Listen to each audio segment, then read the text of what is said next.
how do you know if you have leaky gut or gut issues? These tests are not meant to diagnose, but someone who's educated and understands this stuff, and they can connect the missing pieces and they can assume clearly you've got leaky gut.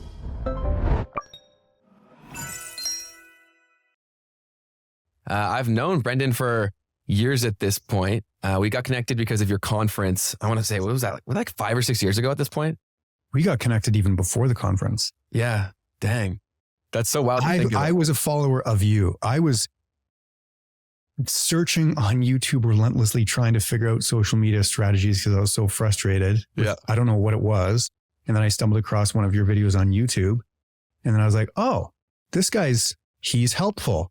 A, I'll hit a like on that. And then B, I'll hit a subscribe. And then that's when I started to consume your information more and more. And then I had you come and speak to my group and all that stuff. Yeah, man. It's wild how long it's been. And thank you, you two, for making the connection, because I've been following your content since. And man, you talk about so many things that are so important, which is amazing, which is all about maximizing your health and also enjoying life, right? And so doing all the things that we have at our disposal, because there's so many tools out there. And what I really loved about your content, where you start to talk about more about biohacking and things of that nature, because a lot of the science stuff that you talk about goes over a lot of people's heads. Mm-hmm. But I was excited when you started to talk about this, because I'm like, a mainstream audience will listen and care to Brendan here. Yeah. And then they're going to, through being associated with that, they're going to get all the deeper stuff that he has to give. So I was really excited for that too. There are a sea of highly educated individuals, and they're speaking about all the nuances of biohacking and all those things. And it's great. Yes. Right. It beautifully demonstrates their knowledge and education, but at the same time, is it really palatable yes. for regular everyday listeners? And oftentimes they get quite confused with some of the things that they're talking about. And then they accept that, or they adopt that as the end all and be all. And they're going to use that, let's say, supplement, or they're going to use that modality. But meanwhile, they're missing some of the basic fundamentals. Yes. I think you do a great job of distilling all that information down to make it really consumable. But I know you, but I don't know you as well as I'd like to. So I want to go back to how you got to the place. Because if you're listening to this, we're going to talk about the latest in biohacking. We're also going to provide you with a straightforward approach to biohacking, even if you're an everyday person. So not an unrealistic routine. We're going to give you the realistic things that actually move the needle and improve your life, as well as nutrition and optimizing your gut health. That's what we're going to get to. But first, I want to basically tell people why they should care. How did you get to this place? How did you accumulate all this information? Take me back as far as you're willing to, and then let's crawl up. How far back do you want to go? Whatever you'll take me, man. I'm a passenger in this one. Okay, cool. I haven't shared this many, many times openly. I used to be an athlete, hockey, baseball. Regularly, I would get strep throat as a kid, right? The seasonal change of, actually this time right now, March, I would typically get strep throat, hockey, right? Indoors, outdoors, all that stuff. And I persisted that I'd take antibiotics against my mom's wishes and better judgment. And I just did. And so that completely disrupted my gut for sure. And flash forward, I moved to Jamaica. I started my own party boat company years ago. That's badass. Yeah. And I sold all my RSPs. I sold all my investments. I sold my motorcycle, lock, stock, and smoke and barrel. I moved to Jamaica, started my own party boat company. And then through trials and errors and tribulations, I ended up getting sort of bought out. And then I moved to the Cayman Islands and I became an event coordinator. Finished that for a season, moved back. And when I moved back, I got hit like a ton of bricks with allergies.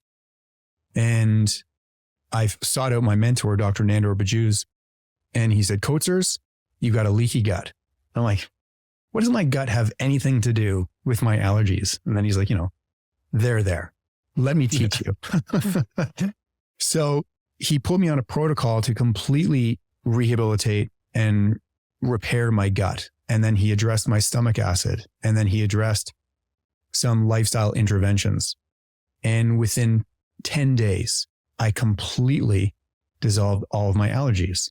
And I was like, how is this even possible? This is like black magic. How did we do this? And so he obviously continued to teach me. And I fell in love with these teachings so much. At the same time, you're going to love this. I used to be an exotic dancer. I don't know if you knew this or not. No way. Yeah. I used to be a stripper for 13 years. I traveled all across Canada, all across the States, even in the Caribbean, literally like Magic Mike. But man, if you're watching this, like you must have made a lot of money doing that. Sorry if you're not watching this, because Brendan is jacked. So that would have been a very good career for you, man. It was that. And so in that time, this rehabilitation, this gut reset that my mentor put me on with, it changed my perception around food and everything. And I said, this is the most incredible thing ever. I want to scream this at the top of the mountaintops. And he said, well, go for it. And it would be wise to go to school to pursue this. And I said, absolutely. So long story short, 12 plus years of education, I paid my way through med school stripping. That is an amazing story. I'm going to have to probably use that in the intro here for sure. So you can use that as a hook, sure. Dude, that's unreal. Wow. I'm so excited after hearing this. This just got even more interesting. And I was already interested. So you do that. You come to this epiphany moment through solving your own problem. Yep. So what was it that he told you that, like, what practices did you do that made this kind of impact, that sold you this much? Yeah. Well, first and foremost, he talked to me about nutrition. Some of the things that I was eating, oats, for example, milk, like store-bought milk, cereal, even though I thought it was healthy cereal, but I wasn't eating healthy cereal. And then I thought I was pretty healthy, but I was still eating some processed food. I was still eating gluten. I was still eating grains. And my nutrition definitely could have been upgraded, and it did. So he really instilled some basics on nutrition. And then he went into leaky gut, and he explained the nuances of leaky gut. He explained that our gut is responsible for not only absorbing nutrients, but at the same time expelling and preventing toxins and environmental factors and even undigested foods from essentially invading in between those cells. And then they go into the immune system, and then it triggers an immune response. And that's a very basic explanation. But he taught me all those things and everything made sense. And then I realized, okay, so if I've got a leaky gut and I've got these environmental toxins and pollutants that are invading in between my permeable gut that's been damaged, caused to lifestyle and all that stuff, and those things are causing an immune response, okay, and if that's weakening my immune response to protect me from those allergens, then of course I'm going to be allergic to those allergens because they're in my body weakening my immune system. So hold on, you mean to tell me that if I fix my gut and that gut is able to prevent those allergens from going in my systemic bloodstream and in my body, that means I won't have those allergies? And it was such an easy explanation. And so I figured it out. And like I said, within 10 days, no more allergies. And to this day, I don't have allergies. I can ride my motorcycle and, close to farmers' fields and not have hay fever or anything like that. Before that, Ben, I was just a face of like a faucet of runny nose, watery eyes, and all that stuff. Yeah. So how does someone approach doing that for themselves? Because we've normalized feeling like that. Like everyone kind of just thinks that their normal has to be normal. And obviously you saw a problem with that situation and said, okay, I'm going to change this. But what are the steps that you go through? Obviously you had a mentor telling you what to do this with, but most people don't have a mentor like that. Like how do they start this discovery phase and solving their own problem? Well, it's wonderful conversations like this, right? It's planting seeds. It's creating curiosity. You're not going to get this information from an MD or a GP. Mainstream medicine does not recognize leaky gut even as a thing. It's still... Why is that? Well, it's just, you got to understand big pharmaceutical, they're the ones that create the curriculums. They're the ones that write the textbooks. They're the ones that teach the teachers to teach the curriculum. And what's the curriculum? Teaching how to prescribe medication. Yes. That's it. You can even go to Harvard or Yale or Cornell, and you won't even get more than 15 hours of nutrition in a full medical degree, which is, it's crazy to think that. It's crazy.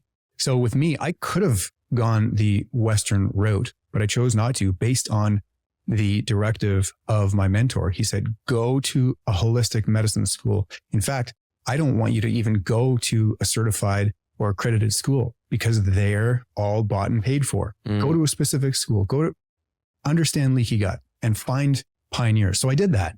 And so to answer your question, yeah, it's a little bit difficult to find this type of stuff. However, leaky gut's trending. People are talking about it more. It's becoming more understood. It's becoming more accepted.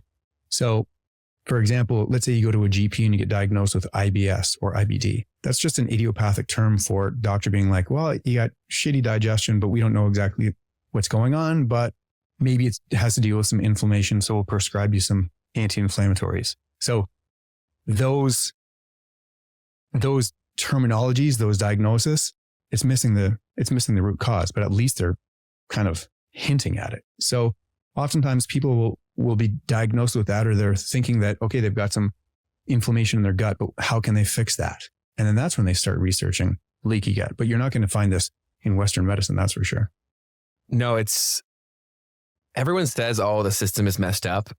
And I was one of those people that said that. But until you actually start researching it and peel back the layers of the onion, it's staggering. And you think about it, like the foundation of all these systems that we just take as good or how things have to be, somebody just made the decision, right? And then it was compounded on bad decisions to get us to where we are today. So it only makes sense if you follow it far enough back. And the big eye-opening one for me was how most mental health disorders were created / diagnosed and drugs were created for, right? And it was insane. Like I'm going to butcher most of this, but there's a TED Talk that I strongly recommend people go watch, or some sort of presentation. If you just look up I'll put in the link of the show notes for this, but basically he said how they decided what mental health conditions existed was a panel of like 12 to 15 psychiatrists. And the criteria for a mental health disorder being called a mental health disorder was if they've seen it enough in their practice. What does that mean? Like, what are you talking about? And like that can't be a situation where if I'm Pfizer, I go to 5 of those people on that panel and say, you've seen enough of this, right? Absolutely. Okay, well, perfect. We have a solution to it. Go pitch it as a problem and we've got the solution. You'll make more money from it. Like it becomes obvious when you start to look at it like that. Mm-hmm. And we've got broken systems. And I use the quote from Charlie Munger all the time. Let me Google it because I use it so much. I should probably get it correct. But it's about incentives. Charlie Munger incentives quote. But he basically says, if you understand someone's incentives, their behavior becomes pretty obvious. And so if you look at our system... Say that again slower for the listenership and the viewers. Yeah, sorry, I do talk very fast. So if anybody needs to slow this down, go for it. Slow down the speed. You can do that while you're watching it. But the Charlie Munger says, if you understand someone's incentives, their behavior becomes obvious. And I'm definitely paraphrasing that. But it's true. If you just go back to the system, even with big corporation, a lot of people don't understand that corporations are like the executives at these corporations that are publicly traded. They legally have to do everything in their power to maximize shareholder wealth. And so if you think about that from a foundational point of view, that's broken. Because if you have to maximize profits by any means necessary legally, the system that we have now could be the only result. Like that. So when people look at this, also what drives me nuts is that they've done such a good job because they're in every sector of communication that they look at things that you say. And they've done such a good job of convincing people that what you're saying is fringe and unsafe and scary and wrong. And it drives me absolutely mental because talking to most people, they're so deep into it. Yeah. So Ben, is it really a broken system, or is it beautifully designed to benefit a small percentage of individuals? That's exactly it. Yes, 100%. Broken in how I would have built it. Perfectly executed in how the intentions were. Yeah, that's because you've got morals and ethics. I hope so. But I think that's the issue, right? And so I basically just say all that to frame everything that we're going to go through here. Understand that you're coming into this discussion with all of this bias. I want this to be a point in the road where for just the next hour, you listen to Brendan and I, you listen to everything he's saying, free of bias. Just take it as if it was gospel and let it sit and marinate and see if you can make some small changes. My mentor taught me, he said, it's going to be difficult to present these concepts, and you'll only be able to do it with ongoing confidence and continued education and time under tension. And when I first started, it was very difficult for me to even speak with authority or confidence. I still have the same understanding. Mm-hmm. You got to understand, I am literally against men and women in white coats. I am against individuals that have graduated from medical degree schools and all those things. And so we have this notion that we need to respect the person in the white coat because they are the authority. And I've got people all the time, nonstop. Oh, you're not a real doctor. You're not a real doctor. You just have like a PhD in nutrition. That's not real. That's not real medical science, right? You've got to go to an actual medical school to get accredited, to get an actual MD, because that's what a real doctor is. Well, if you look at the definition of what a doctor is a teacher. My job is to teach and present information. And so now there comes a time where I can confidently go up against an MD or a GP with regards to any form of condition that's treated with chronic issues, because they treat them with acute medicine and I don't. There's something called preventative medicine and they have reactive medicine. So again, is the system broken or is it beautifully designed to work towards a specific outcome, which is favorable for modern medicine?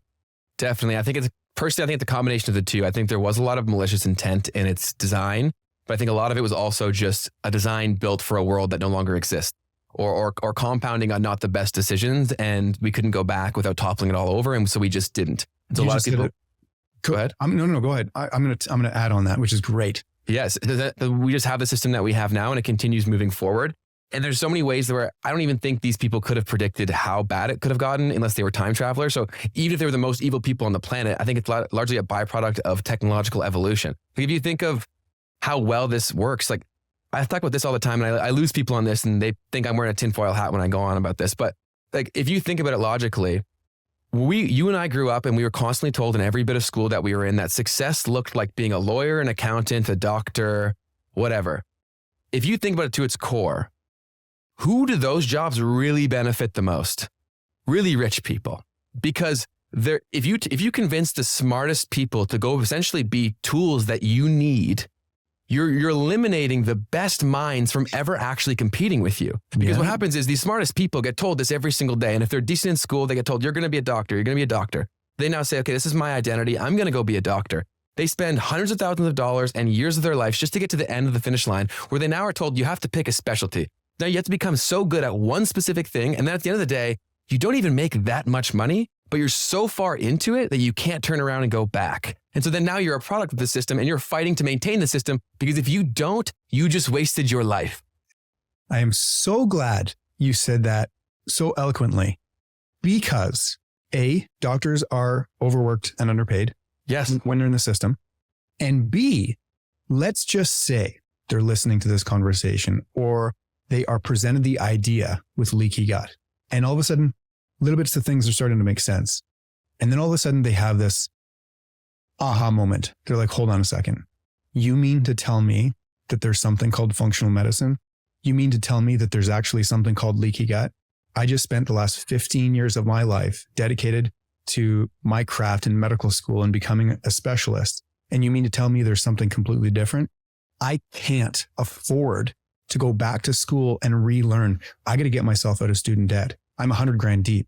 I need to keep on doing this. And so don't tell me that there's a different alternative, because I just can't afford to. Dude, thank you. So I was taking notes as you were saying that. So I say the same thing because I've found the more that I've read like hundreds of books. I've listened to so many podcasts, and it's almost like the same 4 lessons you learn across everything. It's crazy. And one of the lessons that comes up so often is that to our very core, human beings are survival machines. We're not thriving machines. So we will always opt towards whatever is most advantageous to our survival. And if you think about that to your core, because I know program is coming up in your head. If you're a doctor listening to this, if you do any of these things, survival is dictating the conversation. And so you will think, oh, I'm fighting this because it is right. And I learned this in school, and that's because it's right and it's safe and I'm saving people. It's like, is that really the case? Or is it, if you think about it logically, if that were to crumble, your job is gone. Your family is now in a situation where they can't survive as well. Like, that's really steering the car. You're just not even aware of it. And it's wrapped in bright colors. Basically, it's a nice package. And so collectively, we miss what's actually happening here, which is a lot like what we're saying. Would you agree with that? Yeah, Ben, you're totally on point. It's human nature 101 and human behavior. And yes, if you understand even how a single cell operates, it is in a constant state of survival. Mm-hmm. It is pursuing things that support its life. Yes. And at the same time, simultaneously, it's avoiding things that challenges its life. Okay, so if you understand that, basically pursuing of pleasure, avoiding of pain, what are we composed of? We are composed of hundreds and trillions of single cells that are organized and composed into tissue, and then organs, and then mammals, developing vertebrates, and then ultimately us. We are also doing the exact same thing. We are pursuing things that support our values and support our life. Simultaneously, we are avoiding things that are painful and challenge our life. And so most people, 99% of the population, are in a chronic state of survival mode, not thrival mode, which you just so beautifully said. And they don't even realize it's happening because like we've disguised. We've gotten the wrong definition of what abundance is. We just think of we think a lot of anything is abundance, which is the complete wrong thing. Abundance is a lot of the things that are good for you, right? Not necessarily the things that make you feel good, right? Because a lot of the times the things that make you feel the best, they were really only, they give us that feeling because they were associated with key survival mechanisms and they were in the marketplace like very hard to come by, right? Whereas now we have instant access to everything, which has created this disaster and this trap where we have unlimited consumption if you're in a first world country, but it's not good consumption, right? And so if someone's listening to this, I think we've done a decent job of hopefully breaking down a few layers of skepticism or bias. And so they're coming to this conversation and they have a messed up gut. Like I even do. Like I know everyone involved here does because we've been eating poison. So what if I'm like, let's go through this like you would with a client with me. How do we solve my problems? Start from there. Simply explained, I'm going to reference Dr. Jeffrey Bland. He's the father of functional medicine. Now, this concept and this approach has been practiced for years and years and years and years and years, thousands and thousands of years as humans continue to just evolve. However, it's been somewhat lost, but it's been revived, if you will, in modern medicine and where we are right now. Again, Dr. Jeffrey Bland's 5 R's. So the first R is to remove. What does that sound like and what does that look like? Basically, you just want to remove the culprit foods, the assaulting foods, foods that cause inflammation, foods that are high in allergens, foods that don't necessarily serve us. Okay, so what does that look like? Well, we've got to understand that some plants have defense chemicals in them, and some of those plants don't necessarily want to be eaten, contrary to what a vegan or a vegetarian might perceive and believe. These compounds prevent them from being eaten by their predators, by the predators. So seeds, skins of plants and vegetables, they have the defense chemicals in them. I'm going to divert just a little bit. Do you know Dr. Stephen Gundry, Plant Paradox? Yeah, I have that book. I know you know who he is. Yeah. He's super controversial though. Yeah, he is, but he's also pioneered and he's really paved the way for people to understand what a lectin is. Before that, only people that, went to holistic nutritional school or functional medicine school. Exactly. But now people are figuring it out. Okay. So when I was living with my mom and my sister had a garden and she was growing some tomatoes. And interestingly enough, at one point, a cute little chipmunk took one of the tomatoes and it intuitively peeled the skin of the tomato and took out all the seeds, but ate the inside of the tomato. Why is that? Because the defense chemicals are found in the seeds in the skin of the tomato. So nature knows, because if that little chipmunk ate those seeds in the skin, it could have even become paralyzed from the toxins found in those chemicals. So nature knows. So if we continuously consume plants and vegetables that are high in those lectins, what is that doing for our immune system? It's causing an ongoing inflammation and an ongoing sort of activation of our immune system. I reverse that. It's ongoing activation, and then it causes systemic inflammation. So remove those. What else could be a culprit? Well, drinking milk from a factory farmed cow. I wouldn't recommend that, right? It's pasteurized. The cows are not happy animals. They're consuming grain. They're consuming genetically modified feed. They're being injected with artificial hormones and antibiotics. So that milk, and then it's being pasteurized. So those proteins, they're very, very unhealthy to consume, very difficult to digest. So that causes an immune response. That causes inflammation. So these basic foods, grains, also not wise to consume. Gluten, not wise to consume. So those are very basic foods to essentially remove because they're not favorable. So that's the first R. Then the second R, rest and retain. By rest and repair, I should say. By allowing the digestive system to rest and repair, you're essentially allowing those cells to regenerate. So the cells that line the gut are the fastest regenerating cells in the body. Every 5 to 7 days, you've got a brand new gut lining. But here's the thing. If you, let's say you got a hot date and you're a girl and you're shaving your legs and you cut your leg. Okay, so be it. You get out of the shower, you put a Band-Aid on and you let it dry off and heal. But let's say you shaved your leg in the exact same spot the following day and then it cut. and then you kept on doing that behavior every single day, is that little cut going to heal? No, of course not.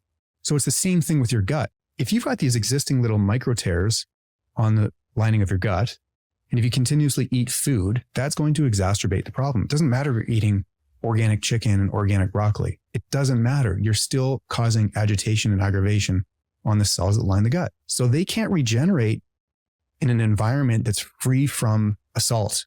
And so those cells continuously degrade more and more and more in function. And they lose their ability to remain vigilant and strong and integral, and A, protecting the body from things that don't belong, and B, absorbing the things that do belong. And so that system gets compromised.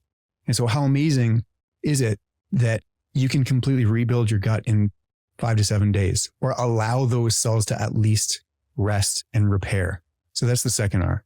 How do you do that? You just don't eat for 5 days? Well, it's kind of like that.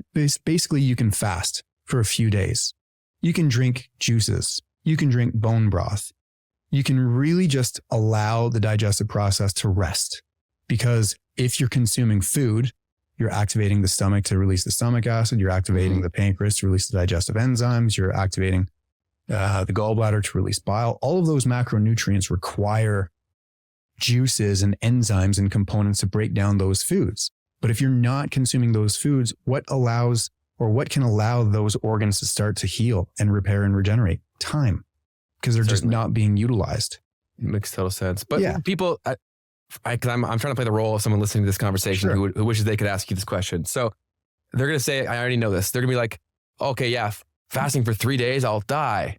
Right. So obviously I know that's not true, because I've been fasting on and off for the last, I'd say 5 or 6 years. Right. But even I was so convinced that I had to have breakfast every morning. Otherwise I would feel bad. I'd feel lethargic. I was really indoctrinated into the most important meal of the day. Right. Yeah. The marketing speak, I should have known that. But, how does someone start this? Because you can't just jump in and fast for 3 days, because you've trained your body that you're going to feed it every few hours. Yeah. Well, that's a great question. When I was first hired to my first drug abuse clinic, it was an inpatient clinic, and I presented them my protocol, because they hired me for a reason. They wanted me. And I said, okay, well, when a new inpatient arrives, and once they've graduated sort of the detoxification process, so they're coming off, let's say, fentanyl or cocaine or whatever, there's going to be a point in time where they're hooked up to IV and they're going through all the withdrawal symptoms, and it's really messy, right, if you will. But the moment they're out, now we're going to do a strategic detox. And both the director and the doctor and the physicians, they're like, no. They have to eat. They're going to be starving. I said, they'll be fine. They need 3 solid days of a good quality detox to just let their body calm down. Mm-hmm. So this is the problem with social media. This is the problem with podcasts. Some people might take this as gold and just run. Literally, they're going to hear me say, do a 3-day juice cleanse. And then they're going to hit pause, or they're going to close the window, and then they're going to run and go do a 3-day juice cleanse. It's a tool. It is a piece of the puzzle. It's not the end all and it's not the be all, but it can be utilized strategically. So I would recommend, and do some information and research, find the benefits of a juice cleanse, right? There's a great documentary called Fat, Sick, and Nearly Dead. Have you seen it or heard of it? No, I've not. Yeah. Guy's name's Joe Cross. He was literally fat, sick, and nearly dead. Here's a man that's completely dedicated his life to business and made himself super, super successful. But what did he sacrifice? His body. And so he decided to go around the United States on a tour, film a documentary, and videotape or document his weight loss journey, his health journey. How? He chose to do a 60-day juice cleanse. 60 days.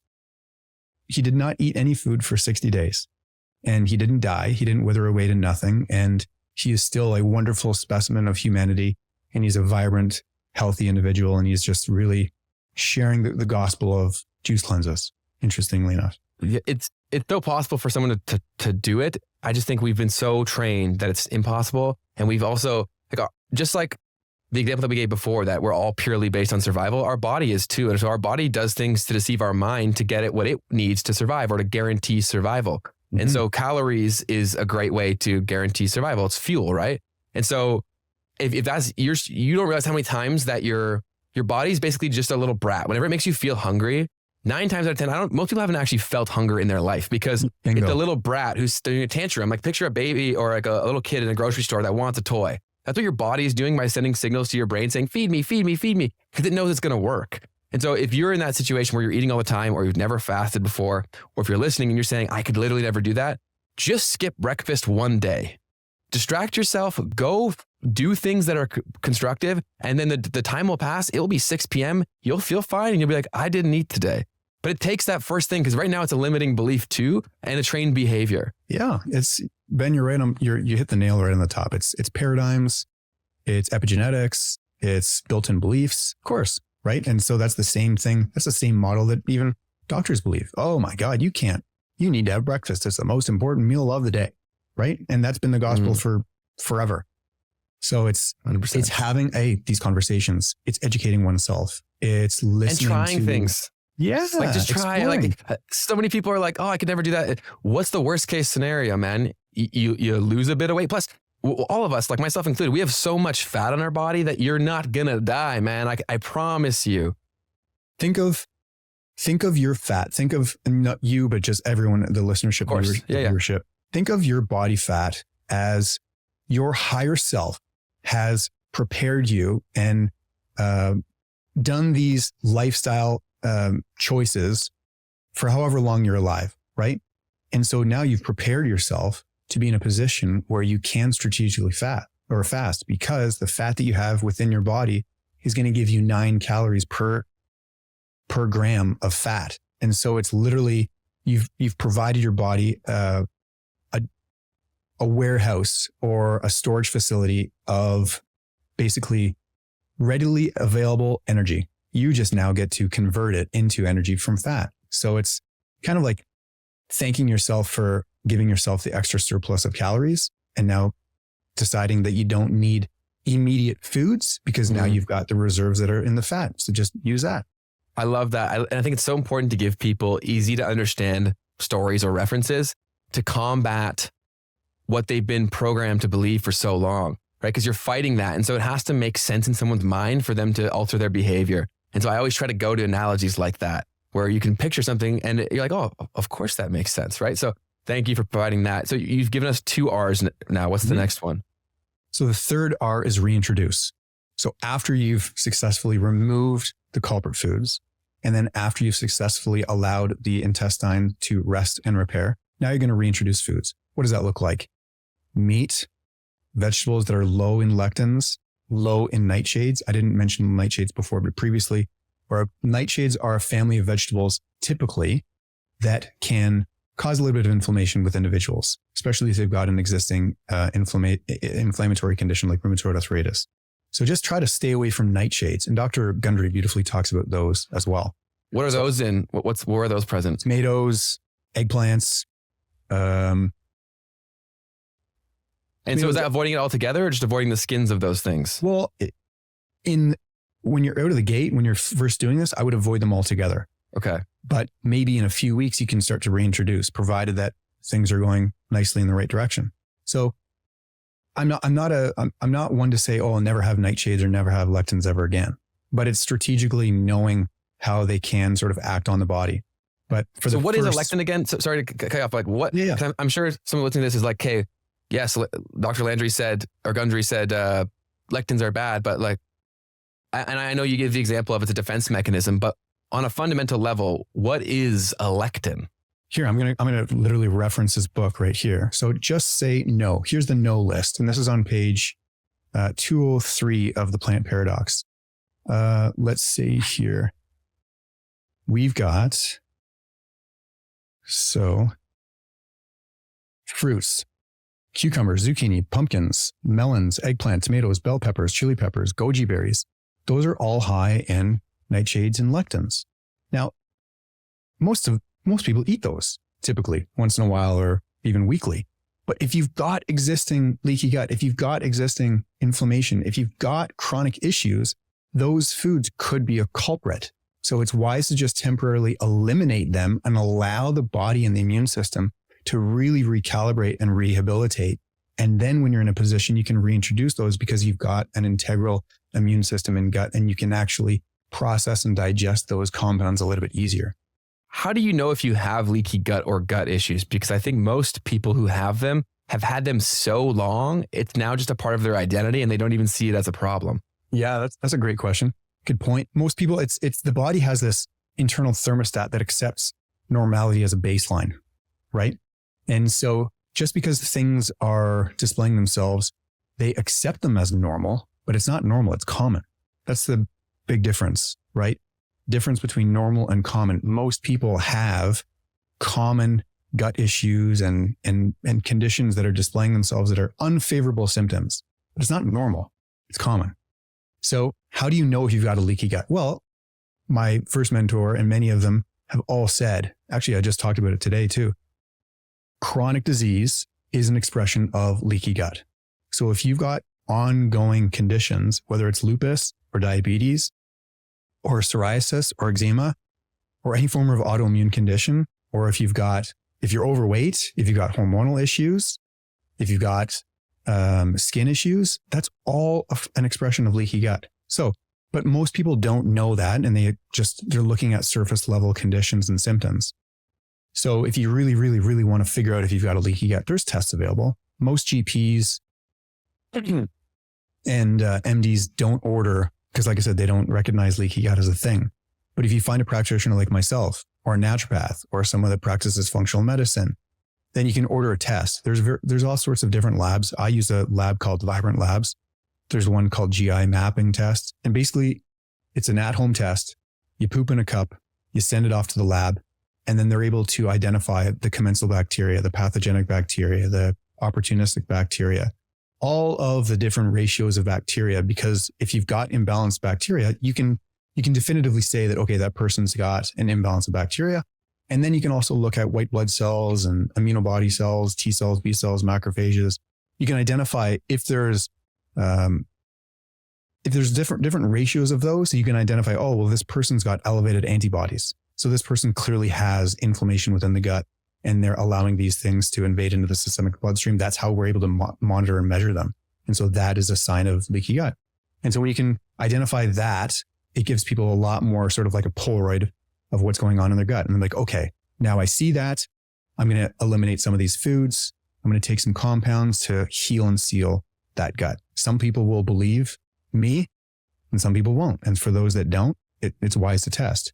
And it's also wise to test because it gives you a baseline. It gives you something to work with. The ultimate skeptic would say, who's to say that that test is telling me anything of substance? Like, how do they know that test works? Like, how do they prove that? Well, how do you prove that an MRI works? How do you prove a mammogram works? How do you prove you show people? Well, but also how do you prove that getting your hematology blood work from going to Life Labs or Dynacare or something like that? How do you know that that works? All it is just a snapshot. It's just a Polaroid. In that specific moment of time, testing, you're able to see what's going on. It doesn't mean that it's the end all and be all, but it's a tool. It gives you a metric to measure. So like ultrasounds, for example, when you're doing an ultrasound with early pregnancy, sometimes they're using those tools to determine if there's going to be any complications with birth.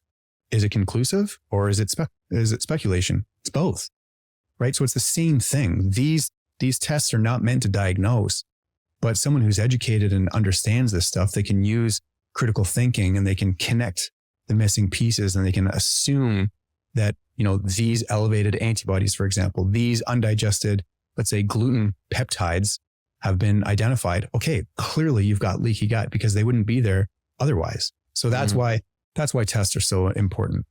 Okay, cool. That makes it made more sense in my head. So hopefully the listeners came to the same place. Yeah. So that's at this point we've heard how many R's was that? 3? 3. The next two are the last two are pretty easy. Reinoculate. What does that mean? It means to reestablish healthy bacteria within the gut. So you're eating prebiotic foods, good quality fibrous foods. Got to remember, we don't actually digest fiber. It's the gut. It's the microbiome. It's the bacteria that breaks down those fibrous compounds into absorbable compounds within their body, digests and utilizes. And then the rest of it just gets excreted as feces. So our body and our gut thrives when we have beneficial fiber, when we've got beneficial butyrate, when we've got a healthy, robust microbiome. But when we consume foods with artificial sweeteners, additives, dyes, processed foods, all of those disrupt those healthy bugs because they can't eat that stuff. And so if they can't eat that stuff, what happens? It just resides more and more and more in our colon. And then those imbalances, those ratios of the bad things that don't belong, if they continuously sort of pack up and add on, it's going to disrupt the microbiome. And so that's why this strategic rest and repair is so, so beneficial. And then when you reintroduce those strategic foods, now you're rehabilitating and re-inoculating the gut with the good bacteria. So it's easy. Sauerkraut, kimchi, kombucha, just stay away from the really, really sweetened stuff and just eating some basic vegetables that won't cause any inflammation. All of those foods will do a wonderful job at re-inoculating the gut. And then you take some probiotics as well. So you mentioned sweeteners. That's a big one too, because there's artificial sweeteners everywhere, but there's been a few, I think it's fair to assume that they're definitely not good. Maybe in moderation, they're fine, but for the most part, avoid them. But the 0 calorie options that are deemed as like natural, like let's say like stevia. Yep. Is that horrible too? Or what's the situation there? I'm okay with stevia. Okay. But at the same time, what is the person's objective when they're consuming those foods? Are they consuming them and they're adding them to their foods because they're so unhappy with the foods that they're consuming pleasure-wise or flavor-wise that they need to enhance them? And so what does that say about their taste buds? Have their taste buds been desensitized because of their eating foods that have artificial flavorings, flavor enhancers? Like there's a reason why Lay's has the slogan, you can't eat, but you can't eat just one. Yeah, that's true. Because food scientists have done such a wonderful job to enhance the color and flavoring of foods. And so we actually don't know what true foods and flavors taste like and feel like because most foods have been added with flavor enhancements. And so again, this is where that wonderful rest and repair and remove come in. Because if you can, and here's another one that I'll get into that, but if you can remove those flavor enhanced foods for a certain period of time, and then what I also learned is I tongue scraped when my mentor put me on this protocol. He's like, the first thing that you do when you wake up, you scrape your tongue. Why? Because your body's in a state of detoxification and when you're sleeping at night. And so when you wake up, and if you swallow your spit, your saliva, or if you go have your morning cup of joe, or if you have your bowl of cereal first thing in the morning without tongue scraping, all of those pathogens, all of those dead viruses and bacteria, things that your body was trying to eliminate through detoxification. But if you swallow them, guess what's happening? They're going back into the systemic bloodstream via your leaky gut. And now your immune system's got to process them all over again. So that's why this R system is so, so important. So going back to tongue scraping and going back to waking up, like I said, your body's in a state of detox, right? And so if you allow the immune system an opportunity to continuously get rid of those things that don't belong, we're strengthening the immune system more and more and more. And again, that's where the re-inoculation comes in. And then the final R is just retain and maintain. Just turn it into a lifestyle. So everything that you've done, everything that you've learned and applied, just keep on doing that. Oh, I was talking about the flavor enhancers, right? So our body and our tongues and our palates have been accustomed and acclimatized to these flavor enhancing foods. And so if you can temporarily eliminate those foods temporarily, and then when you're reintroducing whole foods, natural foods, you actually enjoy them, right? So going back to your point about the stevia, this is the thing. Most people are adding flavor enhancements to food because A, there's an emotional component to eating. It makes them feel good. But at the same time, we've got to understand that we are God's most brilliant invention and we are a machine. That's it. That's all we are. We're machines. And so if you were a Ferrari, for example, how would you fuel your Ferrari? With good quality fuel. There's no emotion behind fueling the machine. And so we have an emotional component with eating, right? Bonding with families and all that things of that nature. But if you just break down your existence, remember survival, thrival. If you just break down your existence, all we are is machines. And so how do we survive and how do we thrive? With good quality fuel. And so those foods actually don't have flavor enhancements. Those foods that we have, we don't need those artificial sweeteners and things like that. So there's no point. It doesn't benefit us.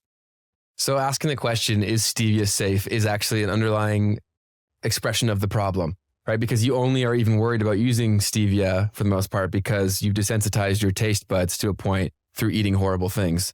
Yeah. I'm not a fan of it. It's fine. It's a great alternative to sugar, and it's a great alternative to sucralose and artificial sweeteners. But you made a good point. Like, do you truly need it? What's the underlying desire to add that sweetness to whatever it is that you're consuming? Yeah. So a lesser of the evils, but check to see why you're doing this in the first place and see if it makes sense or if it's aligned with your goals.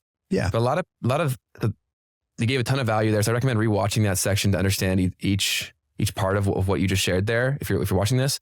But I know that a lot of people who are watching this, they're in a situation where costs of things are so high. And unfortunately, the most accessible foods are the worst foods for you. So how can someone who's on a budget approach buying the right foods? And first of all, like, what are even the right foods? It's tough. I get it. It's tough. I was just walking by a restaurant, like a fast food restaurant the other day, and I was walking past their marquee sign.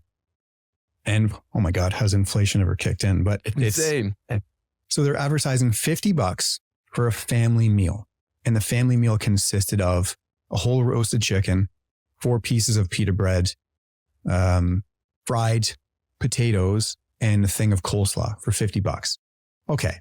So yes, I get that that's convenient for a family. They're on the go. Kid A is going to the hockey rink. Kid B is going to the gymnastics club, whatever. But the problem is, A, that's not a healthy meal. B, it's really, really expensive.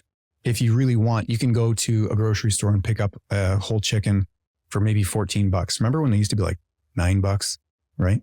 Then that's cheap. You can buy an organic one for like $24. But if you throw that in the air fryer and roast that, you can buy a bag of potatoes for like $9, even less than that. You can buy a whole cabbage for $2.99, right? I don't recommend pita bread because it's got gluten in it, but you can feed a family for the same content for far less money. It's just timing. And I'm going to circle back to what we were talking about earlier about, being in a system, survival and not thriving, right? Most people are in a position where they're just in survival mode. They're just trying to keep up. So it's not having necessarily a fulfilling life and a fulfilling job. And when you're in that constant state of survival, you're not really thinking about nutrition. You're just thinking about how to put food on the table and how to feed the kids and just do my bare bones minimum. And I hate saying that, but that's the truth of the matter. Like, most people are in survival mode. But when it comes to this type of conversation, and it's, looking at, let's say, a child's health, okay, how can I make some basic, simple changes? Well, it starts with just nutrient dense foods. So it's actually not that expensive to eat healthy. It just takes a little bit of foresight and a little bit of timing. That's the piece too, is you have to have a plan for it, and it has to be a priority, right? So I think meal prepping can be a good way if that makes sense. Finding recipes that you're excited about makes sense. I think any reason why you're saying you can't is mostly an excuse. And if you shift your perspective to, of course, there are nuances and there are people who are legitimately homeless. And I can understand and I sympathize with all of that. But for most people that are watching this, there's more you can do. And if you shift towards valuing yourself, it becomes an obvious choice, especially with the information that Brendan is sharing here to put that to use. But let's play devil's advocate here. Let's play the situation of someone saying, nope, I am the 1%. There's nothing more I can do. I have to eat fast food. What is the lesser of the evils for if you have to eat fast food? What do you do? My favorite go-to is A&W if you're in Canada. I don't know what an equivalent would be in the States, but you want to try to find a mom and pop, let's say burger place, and get 2 patties. And instead of the bun, just do iceberg lettuce and take out the cheese and the bacon. And then boom, you can go to pretty much any drive-through and just get a couple patties, lettuce bun, and go. It's great. That's the best of the evil sort of thing. Mm-hmm. In terms of eating out, that's the easiest. I would say like all day long, because everything's coming with bread. Everything's coming with, muffins and wraps and things like that. So just eat meat. If you just ate meat, like Dr. Sean Baker, Dr. Paul Saladino, even though he eats fruit now. But if you were to really condense all of your intakes of food, and if you just ate meat, I guarantee you're still going to be saving money, and it's not going to cost nearly as much. And it's highly, highly nutrient dense. Mm-hmm. So it's hard, right? People are conditioned. People are conditioned to look for the fast food and look for the easy things. But I want to go ahead. Well, it's just, what's the cost? Mm. There's a difference between price and cost. The price might be the thing that you buy when you're at the drive-through, and you might, at the moment, you might perceive that it's a deal. But the cost is, what is it doing for your long-term health? The cost is, what is it doing for not being able to, provide viable alternatives and breaking sort of cyclical paradigms that our parents have passed on to us and then what we're passing down to our children. Where does it stop? It stops with you taking accountability to yourself and being like, fuck, I got to change things. And I don't want to feed my kids fast food. Ben, me, I was a kid. I grew up. My parents gave me fast food. But imagine if my parents knew what I knew right now and they were instilling to me right now. That would be a game changer. And so it really does. It's an my first mentor, Dr. Nandor, he said, coachers, we're graduating the information era into the knowledge and wisdom era. And so we're at a point now where we can utilize all the information and turn it into wisdom and knowledge. And so that's what we're sharing right now. People have an opportunity to just, with the information that they have, apply wisdom. And it's very, very easy to apply. I love that. And if you fall into the situation where you're saying, I don't have time to think about this stuff, if you have time to say that, you have time to stop for a second and think, right? And that can do wonders because we're so programmed to just go, go, go, go, go. Because that's the survival piece that we keep coming back to, is that's the state of survival. It's just thinking about the next moment, right? Where if you stop and pause for a second, I know everyone is so busy and it's tough out there for everyone out there. It's not hard. It's not fair. Sorry, it's not easy. It's not fair, but you do have some control and you get progressively more when you make it a priority to take it back. Mm-hmm. And that can be just simply stopping before you do something, turning off the automatic programming and thinking for a second of, does this help me? Figure out what your goals are for yourself and then have that be your guiding star and just get into the habit of stopping before you do something and just asking a simple question. Does this help me get that? And if the answer is no, after you set of solid goals for yourself and you don't have those goals, if you're not sticking to the things that get you there, of course you don't have them and you never will. But there's a lot of people who have never thought about what they actually want for themselves. If there weren't rules, they never thought about this. And then that, of course, that makes it really hard to make good decisions because you don't have a guiding star that's powerful. Yeah, you said it beautifully. Dr. John DeMartini says it, the quality of your life is based on the quality of questions that you ask. Most people don't ask quality questions for themselves. I think a lot of it has to do because we're scared to ask questions to look stupid, right? Like that's I think one of the biggest things that the social cost of being perceived as dumb is so high now because people are worried about getting roasted online or becoming like a meme because they said something dumb. And it's so detrimental to the progress of our species because it's not, ironically, we're more accessible than ever and the least connected than ever. If we were to band together and just not make it so risky to ask a question and support people with the answer in a way that they can understand, we could literally make this place awesome. We could make it so good if we stop worrying about the things that we're told to worry about, like the political disputes or this, that, and the other stuff that we don't have control over. If we just obsessed over the things that we can control, made our bodies and our minds and our spirits the best possible, this life can become great. It has to be done by all of us. And that's not easy to do. So hopefully conversations like this get that going. My ask for you, if you're watching or listening to this, is try to bring this forward into your life. And at first you're worried, it even stumbles into your life, right? Like why you don't have the conversation that's hard is because you're worried about looking dumb, right? It takes looking dumb once or two times, or you might not even look dumb. Like this is all in your own head that you've been taught to think like this. And it has to be broken down at some point.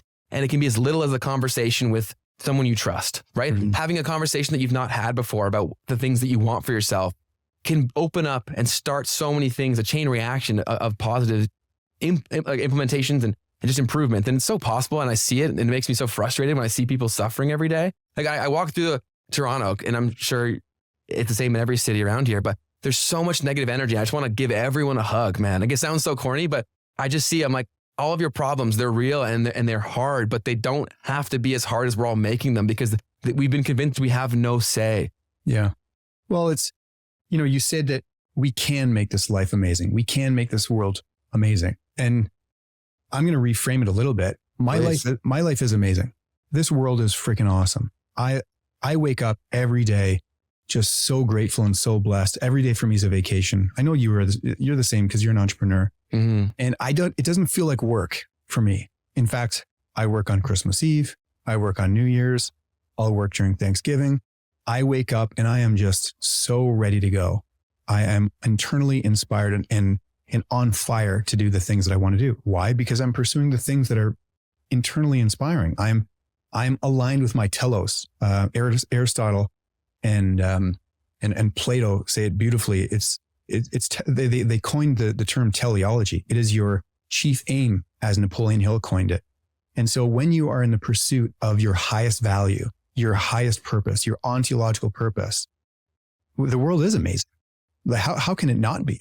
And sure, we're faced with challenges and things like that, and inflation and taxes, and we're dealing with a crazy, crazy time right now. But at the same time, it's what an amazing time to be alive. It really is amazing, but only if you're pursuing things that are internally inspiring. And if you're not pursuing things that are inspiring, that's when it can be perceived as pretty shitty and crummy. And I totally agree with you. And I am that overly optimistic guy. I have been my whole life. Call it a blessing, call it a curse, whatever you will. I've been like this for a very long time. And for people who are very negative, I rub them the wrong way a lot. I see it all the time. Yep. And so I try to sympathize with their situation because I found that just being overly optimistic didn't help them. And so I'm trying to see the world from their perspective to a degree. And so the skeptic or the cynic will look at this and say, life brought you to your purpose, but it didn't bring me to mine. How do they figure out what these things are that they could be building on the side or spending an hour on a day that could then eventually turn into the thing? How do they figure out what those things are? Ask quality questions. They're not taught to ask quality questions. So how does, let's say, driving 2 hours commuting to and from work, and how does working in, let's just say, they're calling it a dead-end job, how does that action actually fulfill your ontological purpose? Okay, so that's one question that is wise to ask. Most people don't even know what their ontological purpose is. And so it's being able to identify, what do they want? Like, I'm sure you probably asked this question. This is a great question to ask. If money wasn't an issue, or let's say you had 10 million bucks in the bank and you didn't have to work for the rest of your day of your life, what would you do after you've, spent it all or after you've done all those things? What would you do? And so if a person really sits down and contemplates that, they're going to come to a realization of something that they want to do. And usually it comes from their biggest void. And so what I mean by that is, my ontological purpose is to be smart and to be a teacher and to be an amazing reader. Why? Well, my void growing up is I was a very, very dumb student at best. I remember being put in the remedial groups. I remember this to this day when I was in like grade 3 or something. The teacher grouped all the students by the names of birds: cardinals, blue jays, orioles, and they were all the smart kids. And then she put me in the robin group. And the robin group had to go to the other room in the small little computer room and had, different books, different textbooks to read because we were so far behind. And I hated that. My mom even used to make fun of me trying to read out loud, in good nature and in fun and humor, but still. And so my biggest void was not being smart. And so what's my highest purpose? To be smart. And so it's having the critical awareness to identify what someone's biggest void is and what's empty. And that ultimately leads to the pursuit of their highest value so they can fill that void. And so most people don't identify what their voids are. And so they're not pursuing their highest values. That's so good, man. And I was nodding really aggressively there because I thought about my own life, and it was like, put me right there. And it was absolutely true. Your biggest opportunities to serve yourself in the world lie in your biggest voids. And for me, it was that I felt so lonely growing up with my parents. I grew up in a house of divorce and there was constant conflict. So I felt lonely, unseen, and not worthy of things. And so from that point forward, when I was like 5 or 6, I just tried to make sure that no one ever felt like that. And so in every little thing that I did, I always try to make people seen in a room, appreciated, and feel like they're worthy of those things. Well, And that's so what you did for me when I first watched your video. You made me feel appreciated, and we didn't even know each other. And that's what you do every day in your business. So you ooze that. and that is why I do this. Yeah. Yeah. I'm getting emotional just thinking about it, because that's where you make life awesome for yourself, is where you go where it's the hardest and you just try to be a beacon of that to shoot outwardly. I think that's like the universe speaking to you in a way of this is where you go. And so ironically, if your life is really hard, where was the foundation that made it hard? Or where did you get shaped into the story that you tell yourself you are today? And how can you make that an amazing story of overcoming that and trying to take the pain that you served away from the world? Well, you have an opportunity. You've got 50-50. You can choose to identify as, for me personally, you can choose to identify as a kid that couldn't read properly, a kid that got D grades, a kid that got put in the remedial group and the Robins, and accept that I'm not a good reader, and accept I'll never be smart. Okay, you can identify as that if you want. Or you can say, I want to be smart, and I choose to not be a D reader. And I choose that even if it takes me for my entire life, that one day I'll be removed from that Robin group and I'll be put into the Orioles or the Cardinals or something like that. Or one day I'll be smart. And so for me, I think that even though I think I'm pretty smart right now, I still feel there's a huge void to that. I have to read things sometimes 3 times, 4 times, because I'm not wired that way, but I don't want to identify as that. And so identifying those voids and then either accepting that that's your future or accepting that it's your greatest gift. And our voids are our greatest gifts.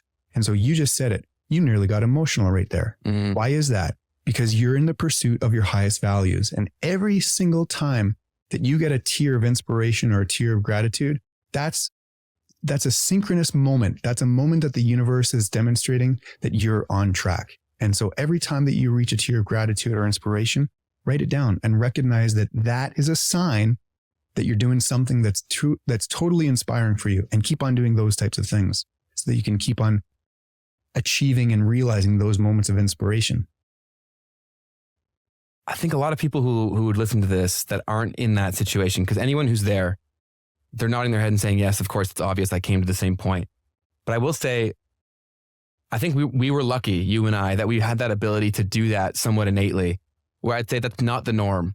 And there's a lot of people that come through my mind. I'm thinking through my Rolodex of the important people in my life. And I would say that almost all of them have fallen victim to that. And they're so deeply rooted in it. And it's detrimental to them, their life, and everything. And I use this one example because I have one friend who, honestly, like I'm even somewhat guilty of reinforcing this. Where in our friend group, he's kind of seen as like the bumbling idiot, right? And that's really not fair, because sometimes he says some things that are actually really, really smart, or he ties things together that make a ton of sense. But he was told he was the dumb kid. And then that just kind of persisted into every area of his life, and it shapes everything he does. So because he wasn't the best at communicating his thoughts, and his brain moved too quickly, he was labeled as a dumb kid from a young kid. But what I tried to tell him, and I think this may have helped him a little bit, I hope it has, because he's not dumb. I said, go look at areas of your life where you think, because you think you're dumb overall, right? Then how are you able to remember every class in Call of Duty and every little bit of nuance in that game, every map, every little thing? Him and I had played as much as we each other, but he could tell me everything about that game that I didn't know anything about, and I had spent just as much time there. And so I was like, you're not dumb, dude. You just keep telling yourself that you are. And in the area where there's not the pressure of other people who you're worried are going to call you dumb, you are able to just thrive. And so if you're in the situation where you can't sympathize with our situation, try to look for places that are contradictory to the way you're holding yourself back. And in that scenario of my friend, guy calls himself an idiot. An idiot is a person who is incapable of comprehending things, but yet he clearly comprehended something he was passionate about. So is it a power problem or a priority problem? It's almost always a priority problem. You will demonstrate an inner genius wherever your highest value is. So if his highest value is video games, he'll demonstrate genius. He'll demonstrate absolute brilliance. He'll be able to remember the maps and the codes and the cheats and the tips and the tricks. He'll remember that because it's highest on his values. And so here's a perfect example. And I'm going to stir the pot now. When an adult or a teacher says that a child has ADHD, I say that's absolutely bullshit. Because when a child is trying to study math after they've consumed, let's say, cereal and orange juice or apple juice for breakfast. Okay, so that's a recipe for disaster because they're just a ticking time bomb with so much elevated blood sugar. But you're trying to get a kid to focus on something that's not value or not high on their values. But how is it that that child can demonstrate super focus, maybe playing the drums, or super focus playing their sports, or super focus playing their video games? They do not demonstrate any form of attention deficit whatsoever. In fact, they demonstrate attention surplus. How is that? Well, it's because the child is doing something that's high on their values. So the idea that ADHD exists and students and kids all have ADHD, that's all bullshit. It's absolutely bullshit. You sit down a kid and get them to do something that's high on their values, attention deficit goes away, right? So with your friend, and you said it, you already said, I'll just reframe it. Where has he demonstrated genius? Where has he demonstrated smarts? And any area that he values, he'll demonstrate genius and smarts. Any area that he doesn't value, of course, he's going to demonstrate maybe stupidity or confusion or anything like that. It's just not high in his values. I'll give you one more example. Let's say you're in a party and you meet someone and then you turn around, like not even a second later, like, who was that? What was that person's name again? You don't remember. Why? They're not high in your values. But if that person walked in and let's say there was a president of YouTube, for Ben's case, are you going to remember the person's name? Of course you are. Why? High in your values. So we demonstrate genius when we align things that are highest on our values. We demonstrate stupidity and confusion and procrastination when things are not aligned with our values. Pretty simple. It really is. And most of the things that are really important, they are simple. They're just rarely easy. And so for this, if you're hearing this and you go through the things that we're talking about, you're going to get to these realizations for yourself. But I know the next logical question or excuse, whatever word you want to attach to it, would be, okay, great, Ben, but I love video games. How the hell do I make money playing video games? Right? Or like easy for you to say what you love makes money in today's economy. So how do you respond to that? How can you get beautifully and handsomely paid doing what you're loving? Ask that question. So Ben, did you get paid? Did you start making money when you were making your YouTube videos? No, but I think they'll say, I guess that is so true. They'll say, oh, there was an obvious path to money, but I did it for so long where I made $0. And my own dad, when I was building my business, getting like working, I'd get home, and I've never really talked about this too publicly, but I think I'm the perfect person for, if you're like listening to this and you're a cynic because your situation's really hard, I sympathize with it because I was there. And so I'm sure Brendan was too, but like, I was so there. Like, I was in a situation where I hated living at my dad's house. I was there only because I had school debt that I only went to school to try to appease my dad, and that still didn't work. So I now had this debt that I never wanted in the first place. I always knew I wanted to be an entrepreneur. I went and worked a job selling door to door because they lied to me about how much money I would make. So I risked everything. I lost all my clients on the way over there to go do this door to door job. I had to come back and with my tail between my legs and live in my dad's house. He then kicked me out of my house. I'm building the business in his house, and eventually the final push where I left was because I'm working every night. So I would work at my job for him building a construction. And then I would come home and it'd be like 12-hour days, and I'd still sit down and record a video at like 11 p.m. at night. And I had to get up at 5:30 the next morning, but I would still keep doing it. And he kept saying to me, how much money have you made? How much money have you made? And I kept having to say $0. And he kept having to say, and he said, why the hell are you doing this? Do something that can make you money. Because he couldn't understand what was happening. And so eventually it got to a point where he kicked me out of the house, and then I had to move into a $500 a month apartment that I never even saw. Because he kicked me out and he said, get the F out of my house. And so I had a choice there. I could have stayed because I knew it was a bluff. It wasn't a real, like him kicking me out. And that's the problem, is because how he would tell the story is I didn't kick him out. He knew he didn't have to leave. And that is true. But for me to have stayed, I would have had to compromise on who I wanted to be. And so in that moment, I literally made the conscious choice of walking back to my room saying, I'm not going to be treated like this anymore. I texted everybody I knew saying, where can I live as soon as possible? Luckily, my one friend, Sonny Nakra, who I love the man to death. He's getting married soon. Congratulations, Sonny. And he's actually the reason why my business is called Bunny Media, because originally I was going to start that with him. It was Ben and Sonny Bunny. Okay. And so I moved into him with a $500 a month apartment that I had never even seen. And so I'm living a life that I absolutely hate at this moment. I'm driving the worst car you've ever seen. I'm driving an hour to and from work now because I had to move to get out of my dad's house. My commute is now over an hour. I'm sitting in rush hour traffic between Guelph and Oakville, which if you know that route, that's a horrible, painful existence every single morning. And I'm still grinding all the time during all of that. And I'm in debt like 30 grand. Okay. So I'm doing all these things and I'm still trying. So when people tell me how hard their life is, I'm like, I know it is. That's why you need to do it. That's not why you shouldn't. And so eventually I kept doing it. And then randomly, like luckily I was getting some success here and there, but I got a Facebook message from the producer at CTV News, right? And it's so sketchy. I'm like, who the heck is this? There's no way this is real.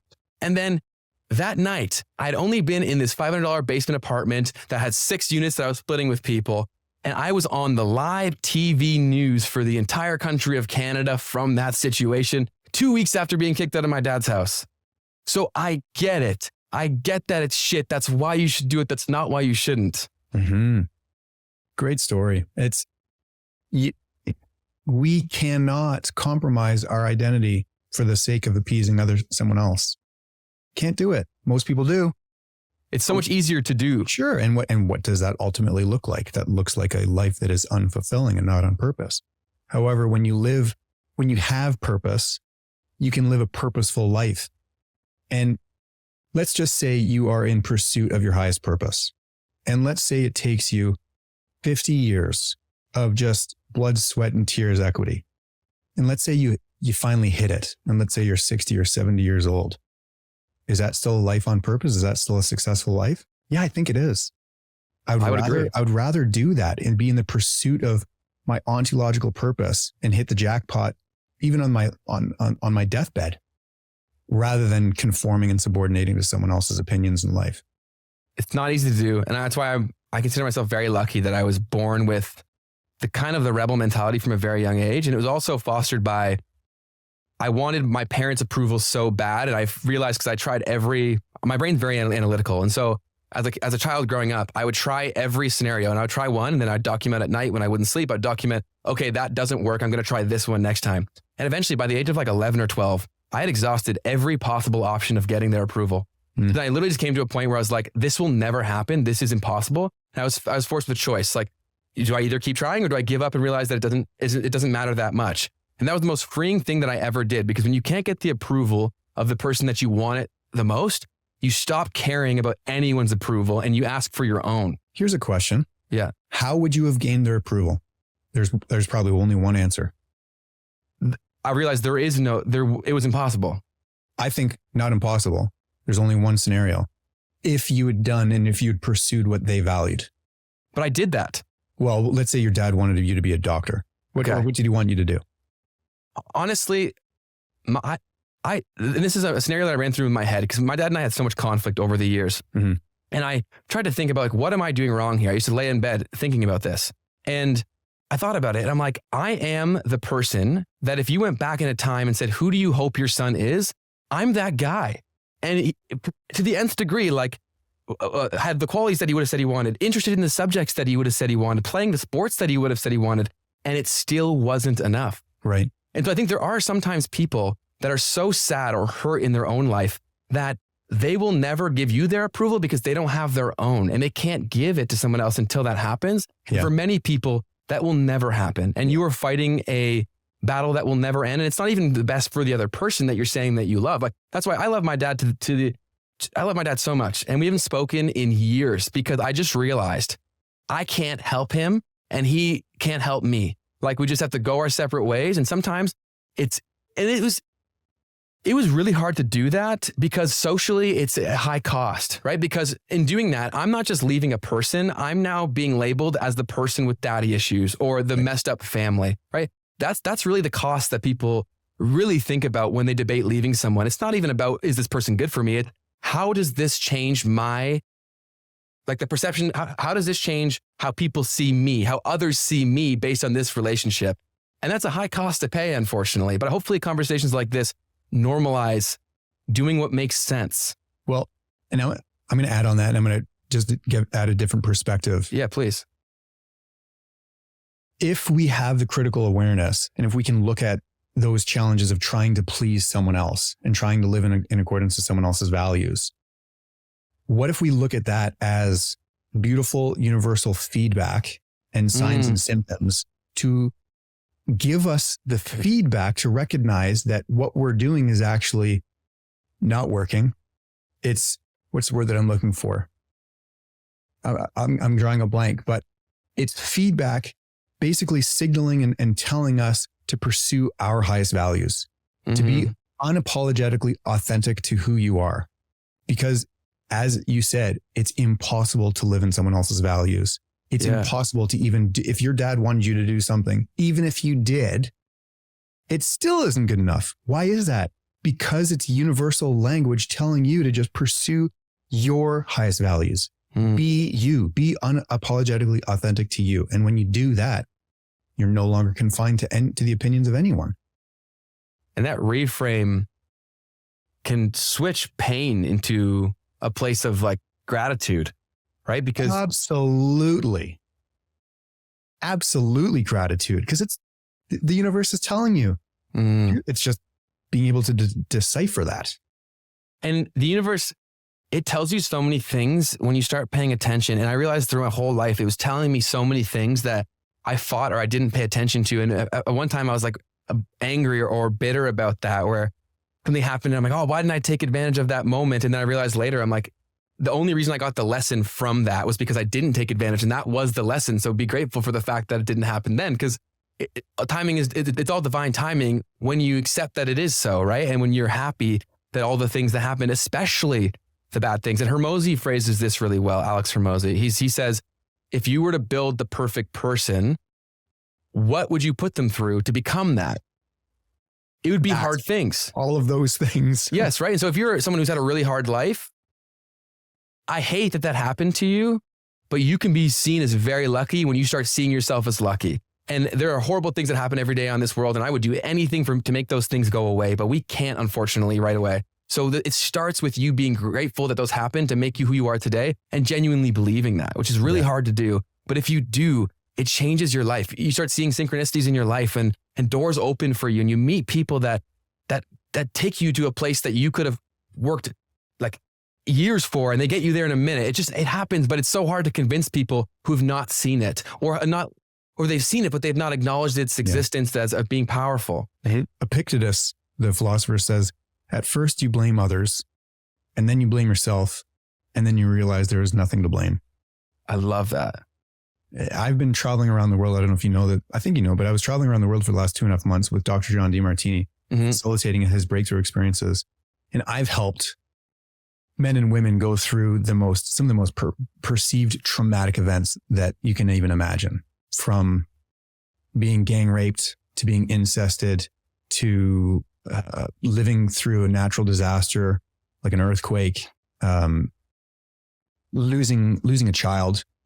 And every single moment in our life, every event that we cannot say thank you for resides in our subconscious. And that takes space, that takes energy, right? But every single event, if we can say thank you for, we can actually move from it. And every single event that we've been exposed to and we've experienced, there's hidden order.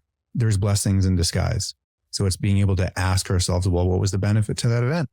How did that serve me? How did that help me on my mission? And when you realize that everything is in fact on the way, not in the way, then you can come to a state of grace and gratitude and thank you. I love you for every single event. Because that's ultimately, like I said, the universe is conspiring for you. The universe wants to see you succeed. So it's giving you feedback all the time. In weird ways too. And in the ways where it seems like it's the biggest tests or tortures. For me, absolutely. It's like, for one, I talked about like growing up and whatnot, but the most recent pain for me was I had a series of knee injuries where I'm turning 29 years old in about a month. And I've had 5 knee surgeries. And over the course of my 28 years on this planet, I've spent almost 2 years on crutches in the last 5. And I can tell you that as a former athlete, nothing takes you to the darkest places like being unable to move at such a young age. And that happened to me for so long that I had gave up on life. I gave up on absolutely everything. And all I did was I just learned so much. Like I just kept studying, and I even learned anatomy to a point. Like I literally knew more about a lot of the doctors I was speaking to about the issues that I was having. It was insane because I read every case study. I read like every report. I read every medical trial. Like I read everything. And ironically, like the day that I started getting seriously better was when the day that I like became okay and happy that that happened. Where I was like, oh, this taught me how to learn really well. And I was like, this was because although my mission was to solve this problem of my knee, I got so good at researching and deciphering complex information and understanding the lessons behind it that it gave me the tools to communicate in this format through content that I would never have had if I wasn't forced to sit down for like 2 years straight and just learn. Because I am such an active person that I'm constantly doing things and I'm constantly around people. And if this didn't happen for me, I would never have developed the skills that I needed to do what I think I'm actually supposed to do. And that was not an easy thing to do. Honestly, this was only 2 years ago. I talk about like it's far away. This was like literally less than 2 years ago. And I was so depressed because I've been told by medical doctors that I may never run again in my entire life. I've been told by like 10 or 12 medical doctors at this point. I'm waiting for a surgery in the Canadian system at this point after having already spent $100,000 on a surgery in the States that didn't even work. And I'm sitting there, all the money that I had worked so hard to get is now gone. I can't walk. I can't do any of the things that I like to do. And I remember just like looking around my apartment, wanting to end it all. And then I literally went and there's like my cat's right there in the corner. And I literally got a cat because I was like, I know I won't do anything to myself if I have the accountability of the cat. Wow. So you were in a real deep spot. I cannot even begin to describe how deep it was. And like, yeah, it's hard to even talk about. And so that void created a huge mission and vision for you to pursue and fill that void. Mm.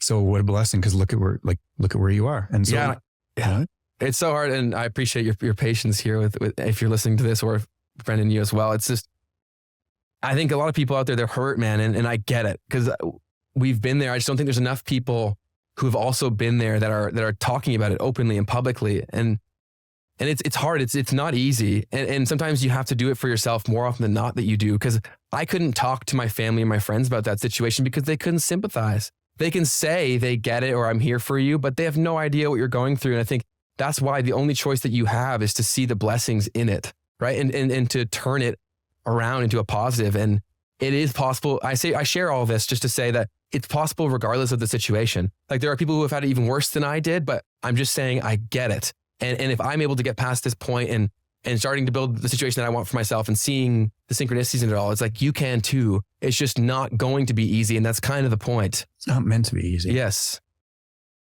And if it was, my late dad used to say to me all the time, if it was easy, everyone would be doing it. 100%. No, I love the way this conversation has gone. So I thank you for giving me this space and for you being open and candid too. But there's a few more things that I have written down here for specific to you, because this has been an awesome conversation. I didn't see it going this direction, but I'm really happy that it did. But I want to bring it back to some of the stuff that you're an expert with. So like when you go to the grocery store, what do you buy? I search the perimeter. That's it. So when you typically go into a grocery store, usually on the right-hand side, you're presented with produce and fruits. So I go there, I get those. And then I continue along and I get meat. And then I continue along and I get the eggs. And then I leave.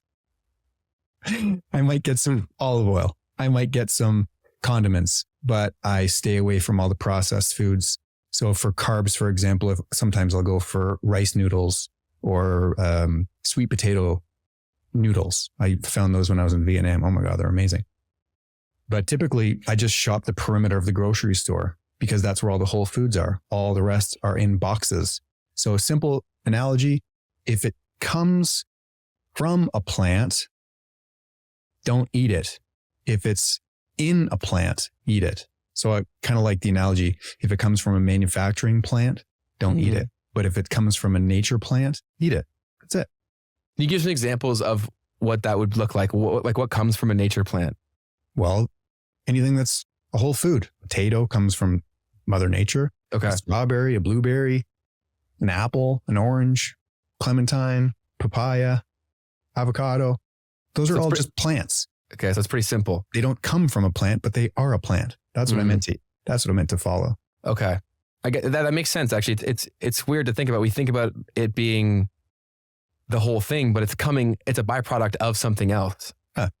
That's really interesting to think about.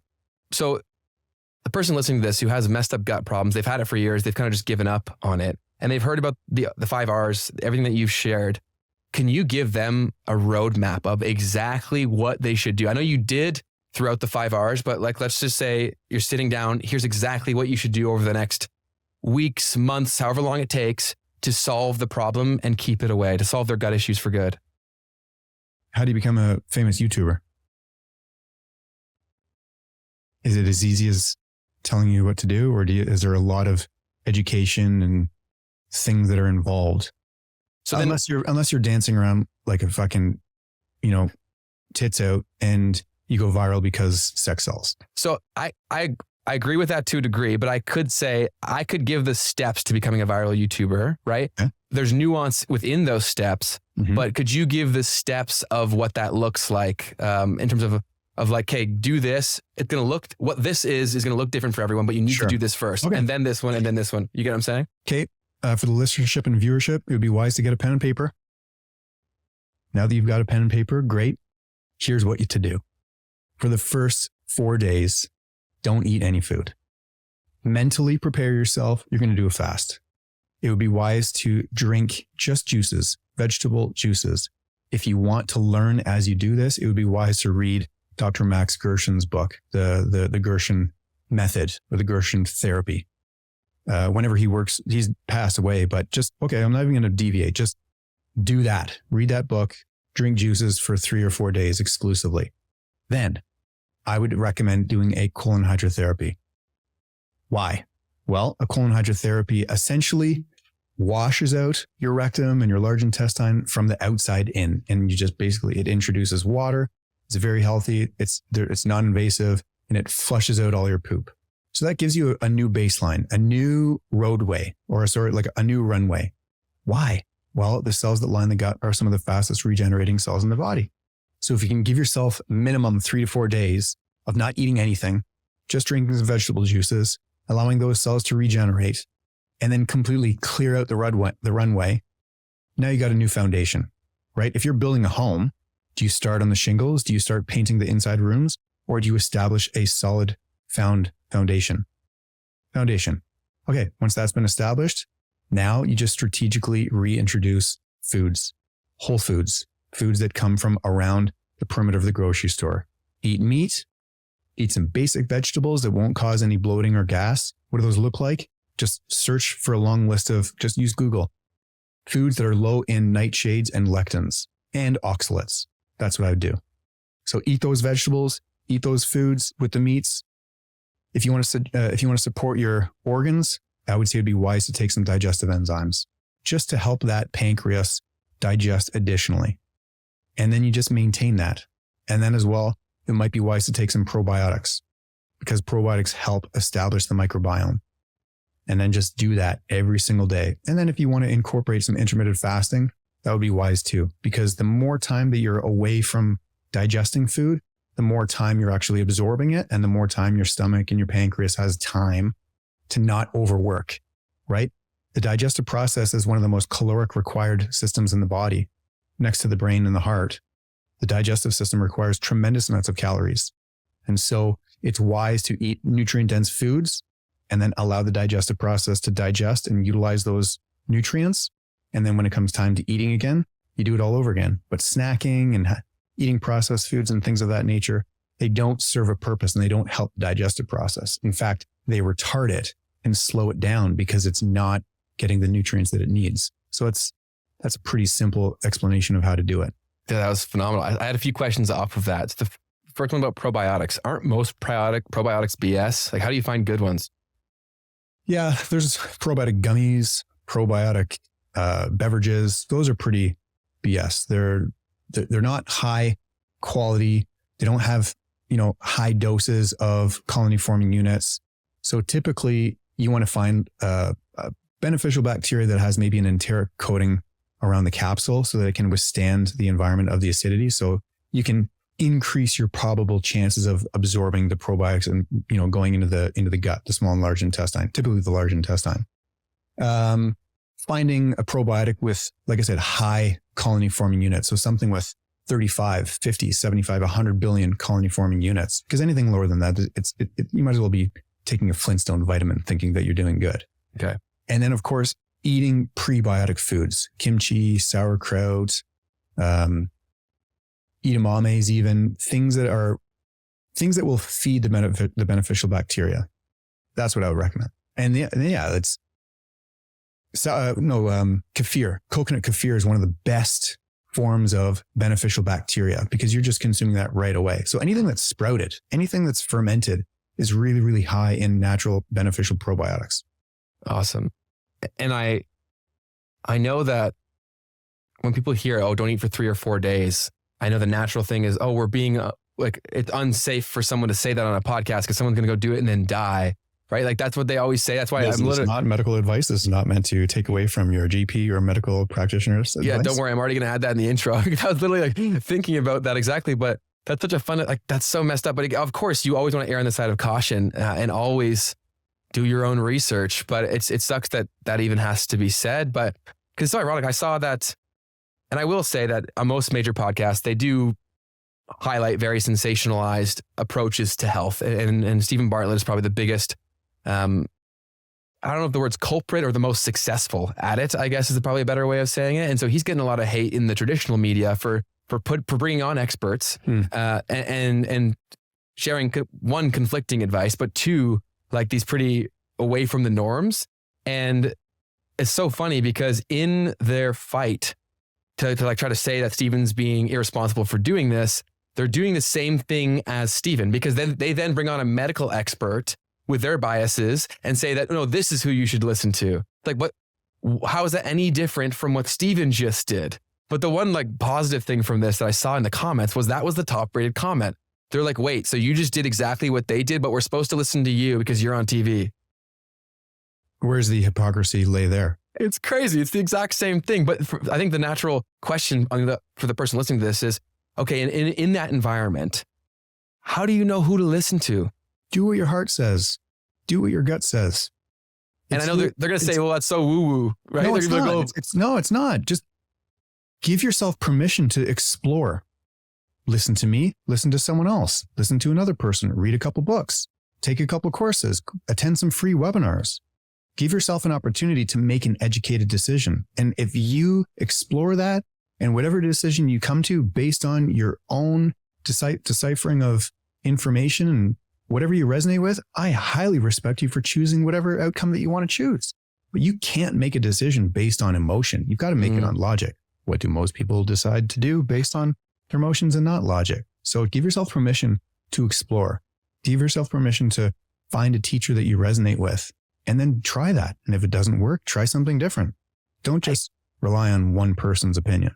That is a dangerous thing. And I think it's so funny because a lot of it is it's user error or a lot of the application of the information. It's not that the information is bad, is that they're making a nuance-based decision with not enough context to make that decision appropriately. Yep. Right. And then they're blaming the source of the information where it's like, really, if you had consumed enough, you would understand what the nuance looks like in this situation and realize that you were making a really dumb decision. Like I realized that because I've been building software products for the past like year and a half within my agency, and we're getting so much user feedback. And I just see, I'm like, wow, almost every problem with a product is like user error. Like honestly, it's not really a fundamental flaw in it not working. It's the fact that it's not being used the way that it needs to be done. So the best software products basically do the thinking for their users to make it thoughtless, right? The problem with being a real human being is we don't have that yet. So you have to put in the work to get enough information to realize what is good information and then how to apply it. Well, and that's why most diets fail, because someone will follow instructions to a T. So fine, so be it. And then that relationship will end or the timing will end and then they'll relapse. Why? Because they don't have the fundamentals and the knowledge to steer and ebb and flow within various challenges or roadblocks or obstacles in the way. And so they just relapse. But that's the way that I teach. That's the way that I work with clients. I don't give them just a formula to follow. I teach them so that I empower them so that when they move forward, they have the education and the knowledge to move forward so that they can essentially, if you will, leave the nest with confidence, knowing that they can navigate life. But most people just don't have the tools. They haven't been educated. So there's work involved, but at the same time, what would you rather? Would you rather be a victim of your history or a master of your destiny? In order to be a master of your destiny, you need to educate yourself. everyone's looking for that silver bullet because people oftentimes see sensationalized things online, or they'll see the outcome of the thing that they want and they'll see it in a 60-second snippet. So they think the solution should also be 60 seconds, where you're not seeing that the reason that person can talk on the camera and give you the solution is because they spent years getting to this point where they can now say it to you in 60 seconds. The solution is not that simple. They can only do it because they've spent so much time. Time under tension. Completely. 100%. Yeah. So then I had one other questions here. We talked about foods to eat. We talked about why everyone has gut problems and how to go about solving it. I think the last things that here's the last health related ones for food and whatnot. When it comes to cooking oils, I know that's a big topic of conversation for people. What is how do you approach what cooking oils to use and what to avoid? Yeah, this is hilarious. I don't know what podcast it was just yesterday, and I saw a 60-second hook saying, contrary to what we've been told, seed oils are in fact healthy, and here's why. And then the doctor was referencing why they're healthy. And then you got the next 60 seconds, you got Paul Saladino referencing a whole bunch of other studies why seed oils are in fact dangerous and they cause cardiovascular disease, et cetera, et cetera, et cetera. So I'm going to just implore the listenership and the viewership to go to a grocery store and look at all of the options for oils. And then you're going to see vegetable oil, for example, and you'll see a beautiful label with probably a celery, a tomato, carrots, and maybe one other vegetable. And that's labeled as a vegetable oil. And then, turn it around and look at the label, and it's going to say either canola or soy oil. Well, why don't they put the picture of the canola or the other oil on there? It's because those don't actually exist in nature. So these oils, they're highly, highly oxidized. They're highly, highly unstable. They have low smoke points. And so it's very easy to identify what something with a low smoke point looks like. If you've ever been to Krispy Kreme donuts and you've watched the beautiful escalator of donuts and you can see a vat of oil and you can see the cute little donuts dumping in and then they're being fried. If you look at that, look above it, there's a big, big hood taking all the smoke. And if you look closely, you'll see the smoke. And so that oil is becoming oxidized simultaneously and it's becoming rancid and it's denaturing the proteins in those molecules. And so here's an easy analogy because I learn by analogies. Have you ever been fried an egg for too long and the white was just like crispy and burnt and charred underneath? I've done it many times, unfortunately. So the protein in an egg is the white and the fat is the yolk. Okay. So if you overly fry the protein in the egg, you've got crusty, hard, jagged sort of egg, and that's proteins. And so when you burn those proteins become denatured, jagged, sharp, crispy. So that's the same thing with that with that oil in the vat. They are highly they're high heat and they're burning essentially these proteins. And those proteins are becoming denatured. And when you consume them, they're hard, jagged, sharp, and they cause inflammation, little micro tears in the gut and within the rest of your body. And so if you can consume a fat with a higher smoke point, one that doesn't start to smoke and one that doesn't become denatured when it's introduced to high heat, those proteins will just become more stable. So what fats, what oils have a high smoke point? Avocado oil, coconut oil, ghee butter, they all have higher smoke points than peanut oil, canola oil, soy oil, and vegetable oil, right? So doesn't it just make sense to consume something with a higher smoke point so that those proteins don't become denatured? That should be it. That's end of conversation right then and there. It does make so much sense, but no one's ever phrased it to me like that, right? They just say it's bad because of it's bad. Do you know what I mean? Like they don't take the time to explain it in a way that the average person can understand. But I think almost anybody who listens to that can be like, yeah, that makes sense. Well, or they're going to go on the flip side and they're going to really reference the science and they're going to reference the published studies and things like that. And they're really going to go in the molecular makeup of these compounds. And they're talking about, the hydrogens and the things like that. Like you don't need that. You just need a visual understanding. If that makes sense, then okay, that makes sense. Go with that. Yeah. Yeah. No, I'm cool with that. That makes sense to me. The other question that I had was another massive one. Two topics for health. Um, Microplastics, are they as big of an issue as social media makes them seem? And if yes, what are steps that people can make to remove the amount of microplastics they're getting exposed to? I literally printed up a 40-page document. I don't know where it is, all about xenoestrogens and microplastics. Yeah, it's a thing. These compounds that are made in plastics and things that hold food, like, Tupperware containers and saran wrap, these compounds, they're very dangerous for the body. They do not get absorbed well in the body. But guess what? When you put hot food in plastic, those molecules and those compounds are going to leach out into the food. That's been tested. It's been proven. So for example, let's say this is a coffee cup. Okay, you've got hot coffee in there. What's lined that paper cup? Plastics, phthalates, BPAs, bisphenols. What about the lid? The lid is also plastic. And so that heat of the coffee, you're now leaching out these plastics from the lining of the cup, from the lid of the cup. And at every sip, you're ingesting these plastics. And so the body can't digest those. They don't belong. And so many of these compounds are called xenoestrogens, the plastics. And so why are they called xenoestrogens? Well, because the body absorbs them and then can sort of like gets confused or renders them as their estrogens, making a body estrogen dominant. And so it's wise to stay away from these plastics because they have xenoestrogens in them. And so if we can avoid consuming things with plastic, then we're not going to be consuming these xenoestrogens. Therefore, our hormones will become so dysregulated and imbalanced, like most people are. So it's very easy if you understand it. Like, it just makes sense. Plastic, food. So most people, what do when they heat something up? A meal to go. They put it in Tupperware, they throw it in the microwave. Every time you're doing that, you're exposing those plastics and you're absorbing them in little micro amounts. Well, guess what? Micro amounts lead up over a lifetime. No kidding. So we need to understand the compound effect.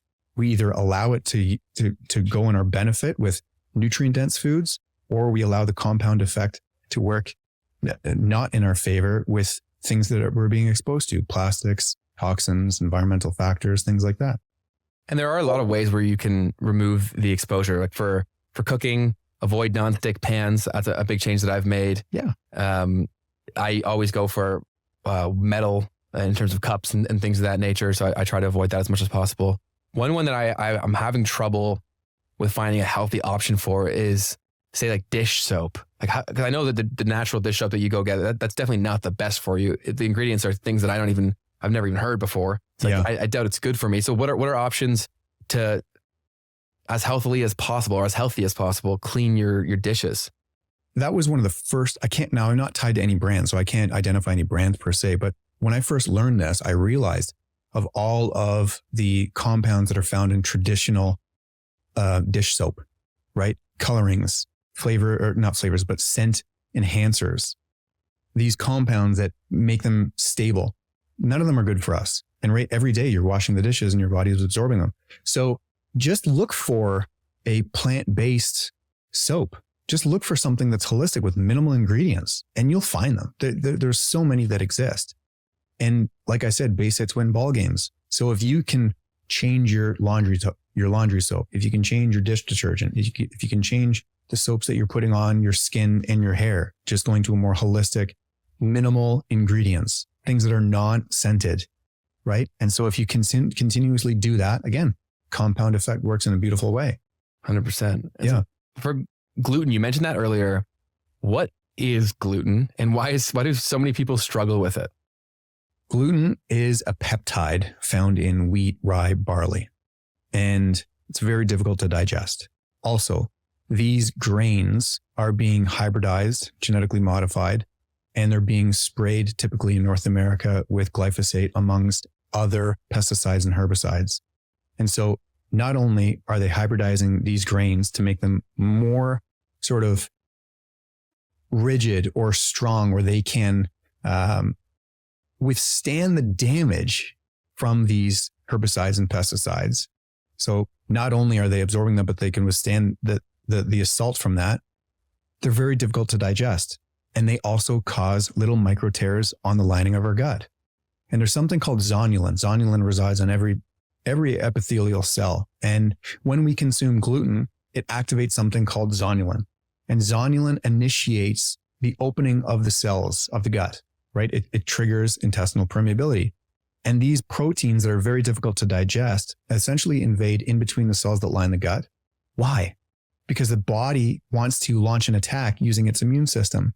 And so beautifully by perfection, those cells that open up, they allow the undigested proteins of the peptides of the gluten to come in, and the body launches an attack. But if you continuously expose your body to gluten every single day, the immune system is continuously going to get overworked. And one day the immune system is going to be like, had it, can't do it anymore. And then all of a sudden you develop an autoimmune condition. So it's difficult for people to comprehend that and understand that. Why? Because only 20% of the general population experience gut-related symptoms when they consume gluten. The rest of the 80% do not experience symptoms. And so I know this because I can reference Dr. Alessio Fasano. He arguably is going to be, he's on the Nobel Prize for discovering what zonulin is and how the body identifies it and what it responds to when we consume gluten. They did a study, 3-part study. Individuals with celiac, individuals who are in celiac in remission, individuals with sensitivity to gluten, and then 4-part study, and individuals who did not have any reference to sensitivities to gluten. When those individuals, all of them, consumed gluten, every single person developed intestinal permeability through the activation of zonulin. And so what does that say? It doesn't matter if you're sensitive to gluten, doesn't matter if you're celiac, non-celiac. Every single human, when we ingest gluten, has that intestinal permeability. And so every single person has an immune response when we consume gluten. So it's just wise to avoid consuming gluten, because if that's continuously causing and stimulating an immune response, what does our immune system, what can it not do when we're being exposed to gluten? It can't prevent us and it can't protect us from other invaders, other pathogens, other viruses, other bacteria. So why is it that people are getting more and more and more sick? Well, because they're doing things that are continuously stimulating the immune system day in and day out. And so the immune system can't start to protect itself naturally. So it's hard to identify that. But remember, I was talking about the tests. So you can use some of these tests and you can identify exactly what proponents, what compounds of wheat, rye, barley that you're allergic to. And when you see it in the results, you're like, okay, I can't dismiss this. It's proof in the pudding. I have elevated antibodies. I've got IgG response. I've got an IgA response. And so if you see that, then you're like, okay, I got to stop eating gluten. Why? Because it's stimulating my immune system. And so it's just having the foresight, knowing that if you're continuously stimulating your immune system over time, what's that going to do in the long run? So do you eat gluten? I used to, not anymore. I am a hard, non-negotiable. No, I avoid it. Ben, I would love a croissant. I would love one. Yeah, I seriously would, but it's just not worth it. Knowing that it's going to stimulate my immune system. And so am I 100% gluten-free? No, there's going to be inadvertent exposures. But what I can control is the food that it's in my house. What I can control is the food that I buy at the grocery store. What I can control is, I don't really go out for dinners that much at restaurants anymore, but I can control that. So if I can control all of those factors, then I can control the exposure to gluten, right? If you go to a restaurant, there's going to be cross-contamination guaranteed. Yeah. And so if someone who's steadfast and they say, oh, I don't eat gluten because I'm sensitive to it, but you go to restaurants twice a week, guess what? You're being exposed to gluten, whether you like it or not. And you're also being exposed to seed oils.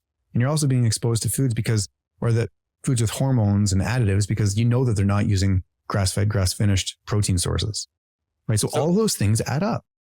So you keep bringing up, your answers are so good. You keep giving me more questions. So why is grass-fed, grass-finished ground beef so much better and so important? Because that's a narrative that's pushed all the time, but never really explained the difference between normal meat that you get off the shelf and why you pay almost 2x the price for grass-fed, grass-finished. Well, there's so many things involved with that. If you're buying from the grocery store and you're buying factory farmed meat, that's volume. And so when you buy in volume, you're getting cheaper prices. And so these animals that are raised in factory farms, they're never seeing the sunlight. They're never being exposed to the beautiful environment.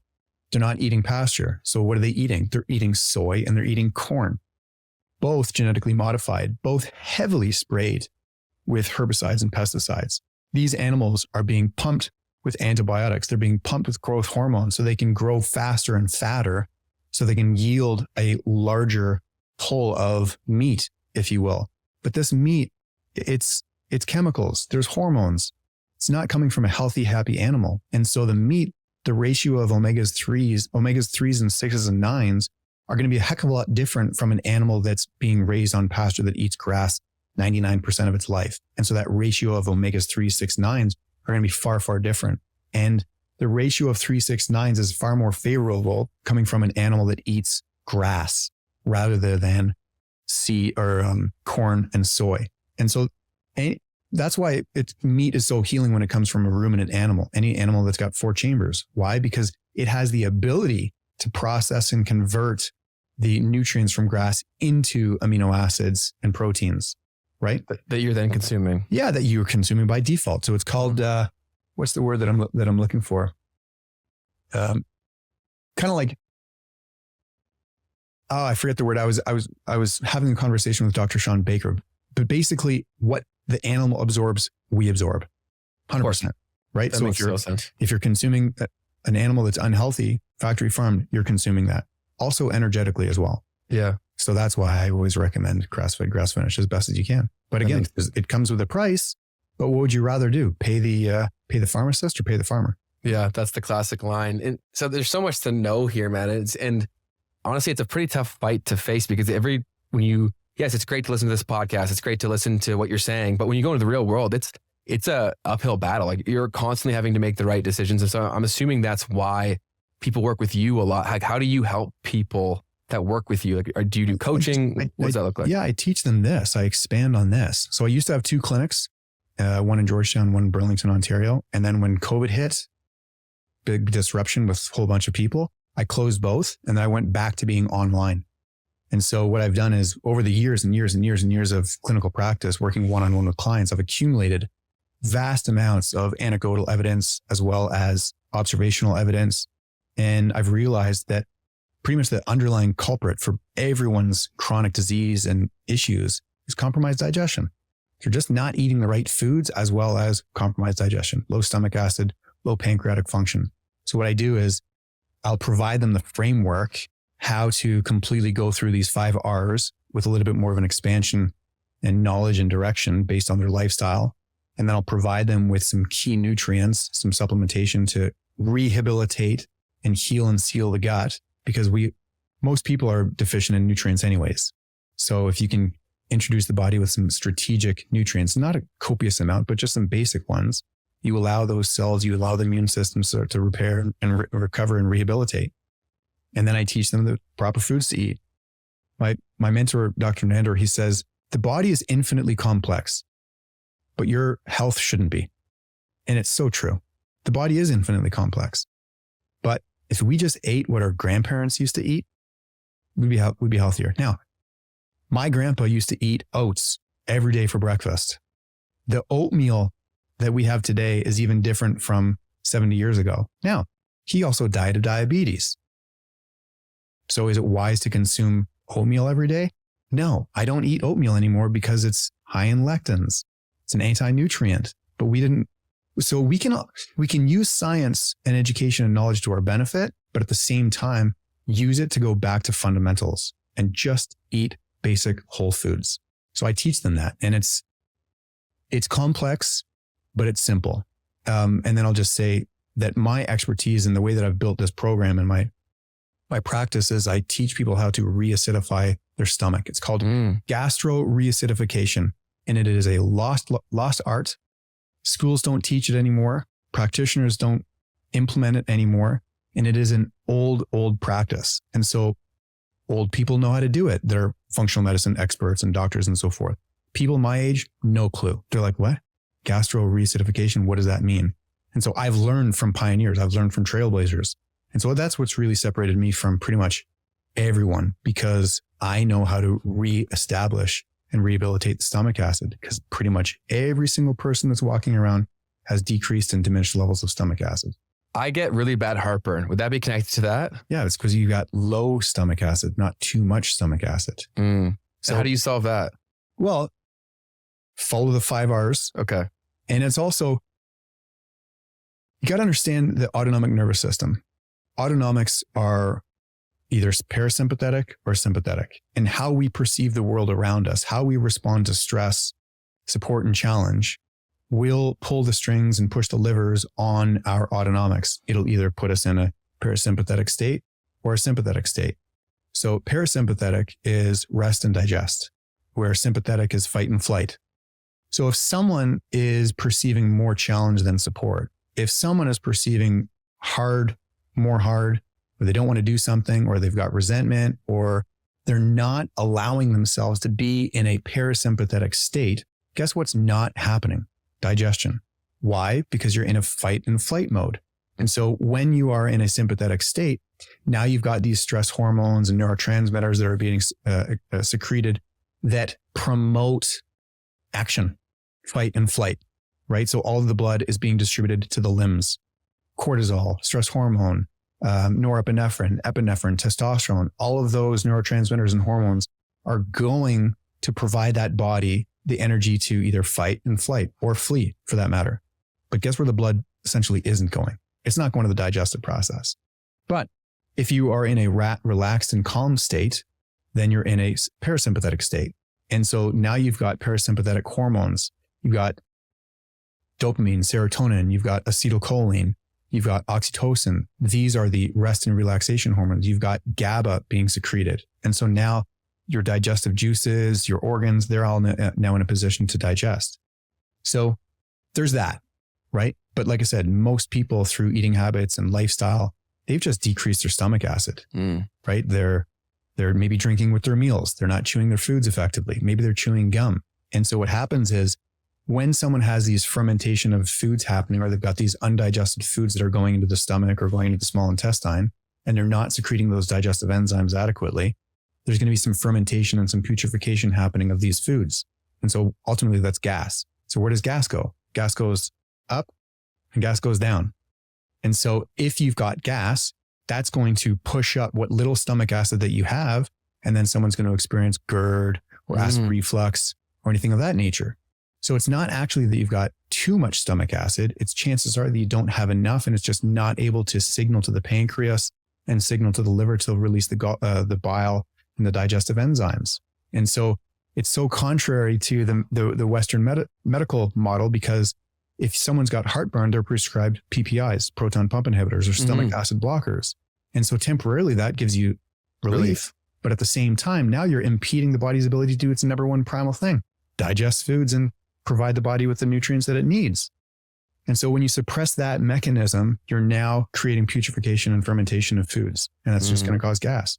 So that's why following a 3-day sort of strategic fast, allow that digestive process to rest. And then when you reintroduce foods, you just chew a little bit more, you rest a little bit more, and then you're now digesting food a little bit easier. You want to know what the number one thing that halts digestion?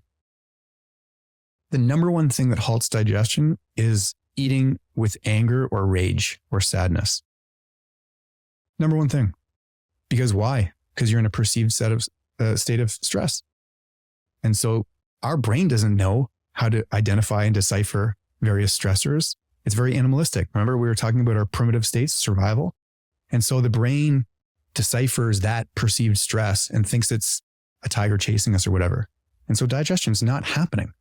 But if you're relaxed, if you're calm, if you're happy, if you've got gratitude, now you're in a more parasympathetic state. So now you can digest and utilize the food easier. But I learned that reading a book from 1833 from Dr. William Beaumont. He was a field doctor during the North American trade agreement between Canada and the United States. And there was this 18 or 19-year-old boy named Saint Alexis Martin, I think.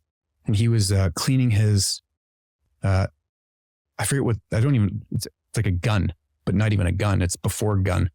And he shot himself in the abdomen by accident. I know the story. I don't know why I know the story, but I do. Oh, it's so fascinating. So he completely just destroyed the side of his abdomen. You could see all of his organs. And interestingly enough, Dr. William Beaumont was there. And so he went right to his aid. He started bandaging him up. He started closing the wound, and he was looking after him every hour. He was taking off the bandages and re-bandaging him. And he survived that night, contrary to what everyone else had thought. And then so Dr. Beaumont continued to tend to him more and more and more. And then the army was like, well, we can't have him. Like, he's costing us money. We got to get him out. And so Dr. Beaumont sort of adopted him, and he took him to his home, and he continued to care and tend to his injury. And he continued to get better and better and better. But then he didn't heal just underneath his rib cage. And so there was a hole, and that hole didn't heal. And the hole had access to the stomach. And this is the first time ever that humans were able to observe digestion in real time. And so doesn't Dr. Beaumont work out a deal where St. Alexis has to stay at his house and kind of like, tend to his home and do all the yard work and all that stuff on the trade that Dr. Beaumont got to do experiments. And so he would tie food to a string, put food down into his stomach, and observe digestion in real time. He would take stomach acid out and put it into like a petri dish and then a sand dish, and observe food being broken down by hydrochloric acid in a petri dish or in in a test tube or in a beaker. And it was the first time that he observed how the stomach acid worked, how the bile worked. And he observed that anytime I think it was Alexis St. Martin or whatever, anytime he was sad or angry or had rage or was in pain, he wasn't digesting. In fact, every time he was angry, bile remarkably would start to come up the common bile duct and then up the duodenum and then into the stomach, retarding digestion and retarding the stomach acid. And so that resulted in improper digestion, resulting in undigested foods. And so he observed every time he was angry, he had undigested foods. Every time he was happy and in a state of gratitude, he was digesting much easier. So fascinating. And it's a lot, you said this a few times over, but it's like, or we both have that. It's complicated, but it's simple. Like, it makes sense when you hear it out loud, but you have to see it for it to be simple, which is wow. Yeah, that's an incredible story. And I had a whole other list here of biohacking questions, but I'm going to save that for another episode. So you're going to come, when you have time, we're going to come back on the show. We're going to give biohacking 101 for people. But if someone's listening to this and they're like, wow, I need support from you, like, how can they get in contact to work with you or someone like you? Yeah, they could follow me on YouTube, follow me on Instagram. That's easy. They can email me, admin@thegutwhisperer.ca. That's easy. All my resources are on YouTube. Now, I do not have wonderful funnels or sales strategies, and I don't have gimmicks or anything like that. I've dedicated my life to being in functional medicine and fixing guts. So don't expect to have beautiful landing pages and things like that, where a lot of people do, right? I don't do that. I just fix guts. I'm not good at sales calls or anything like that. A lot of people will think that I'm very, very, very intense, which I am. I'm just here to work. And so I attract people that want to get to work. They want to get to the root cause and address it as fast as they can. So yeah. I like it, man. I like it. So if you want to go get connected with, are you considered a doctor? Well, I've got a doctorate degree in clinical nutrition. So that makes you a doctor, no? Pardon me? Doesn't that make you a doctor then? It does, but a lot of people will say, oh, he's not a real doctor. That's fine. So be it. Okay. I will go head to head with any GP or MD, and let's discuss chronic treatments. Because I can guarantee you, if we were to do a Google review or look at testimonials, I'll have way better track record helping people than a GP or an MD. And at the end of the day, that's what matters. Is the people. Of course. Yeah, of course. Sweet, man. Well, thank you so much for coming on, man. All of your links will be in the description box. However you're consuming this, YouTube, Spotify, whatever, definitely go check him out. Go get in touch. And thank you so much for coming on the show, man. This was an absolute blast. Thank you so much for having me. I always conclude with, in life, we're presented with all sorts of different choices and options. And thank your audience, your viewership, and your listenership for choosing to be here right now. Thank you. Yes, I'll echo that. And we'll see you guys next time. Thank you.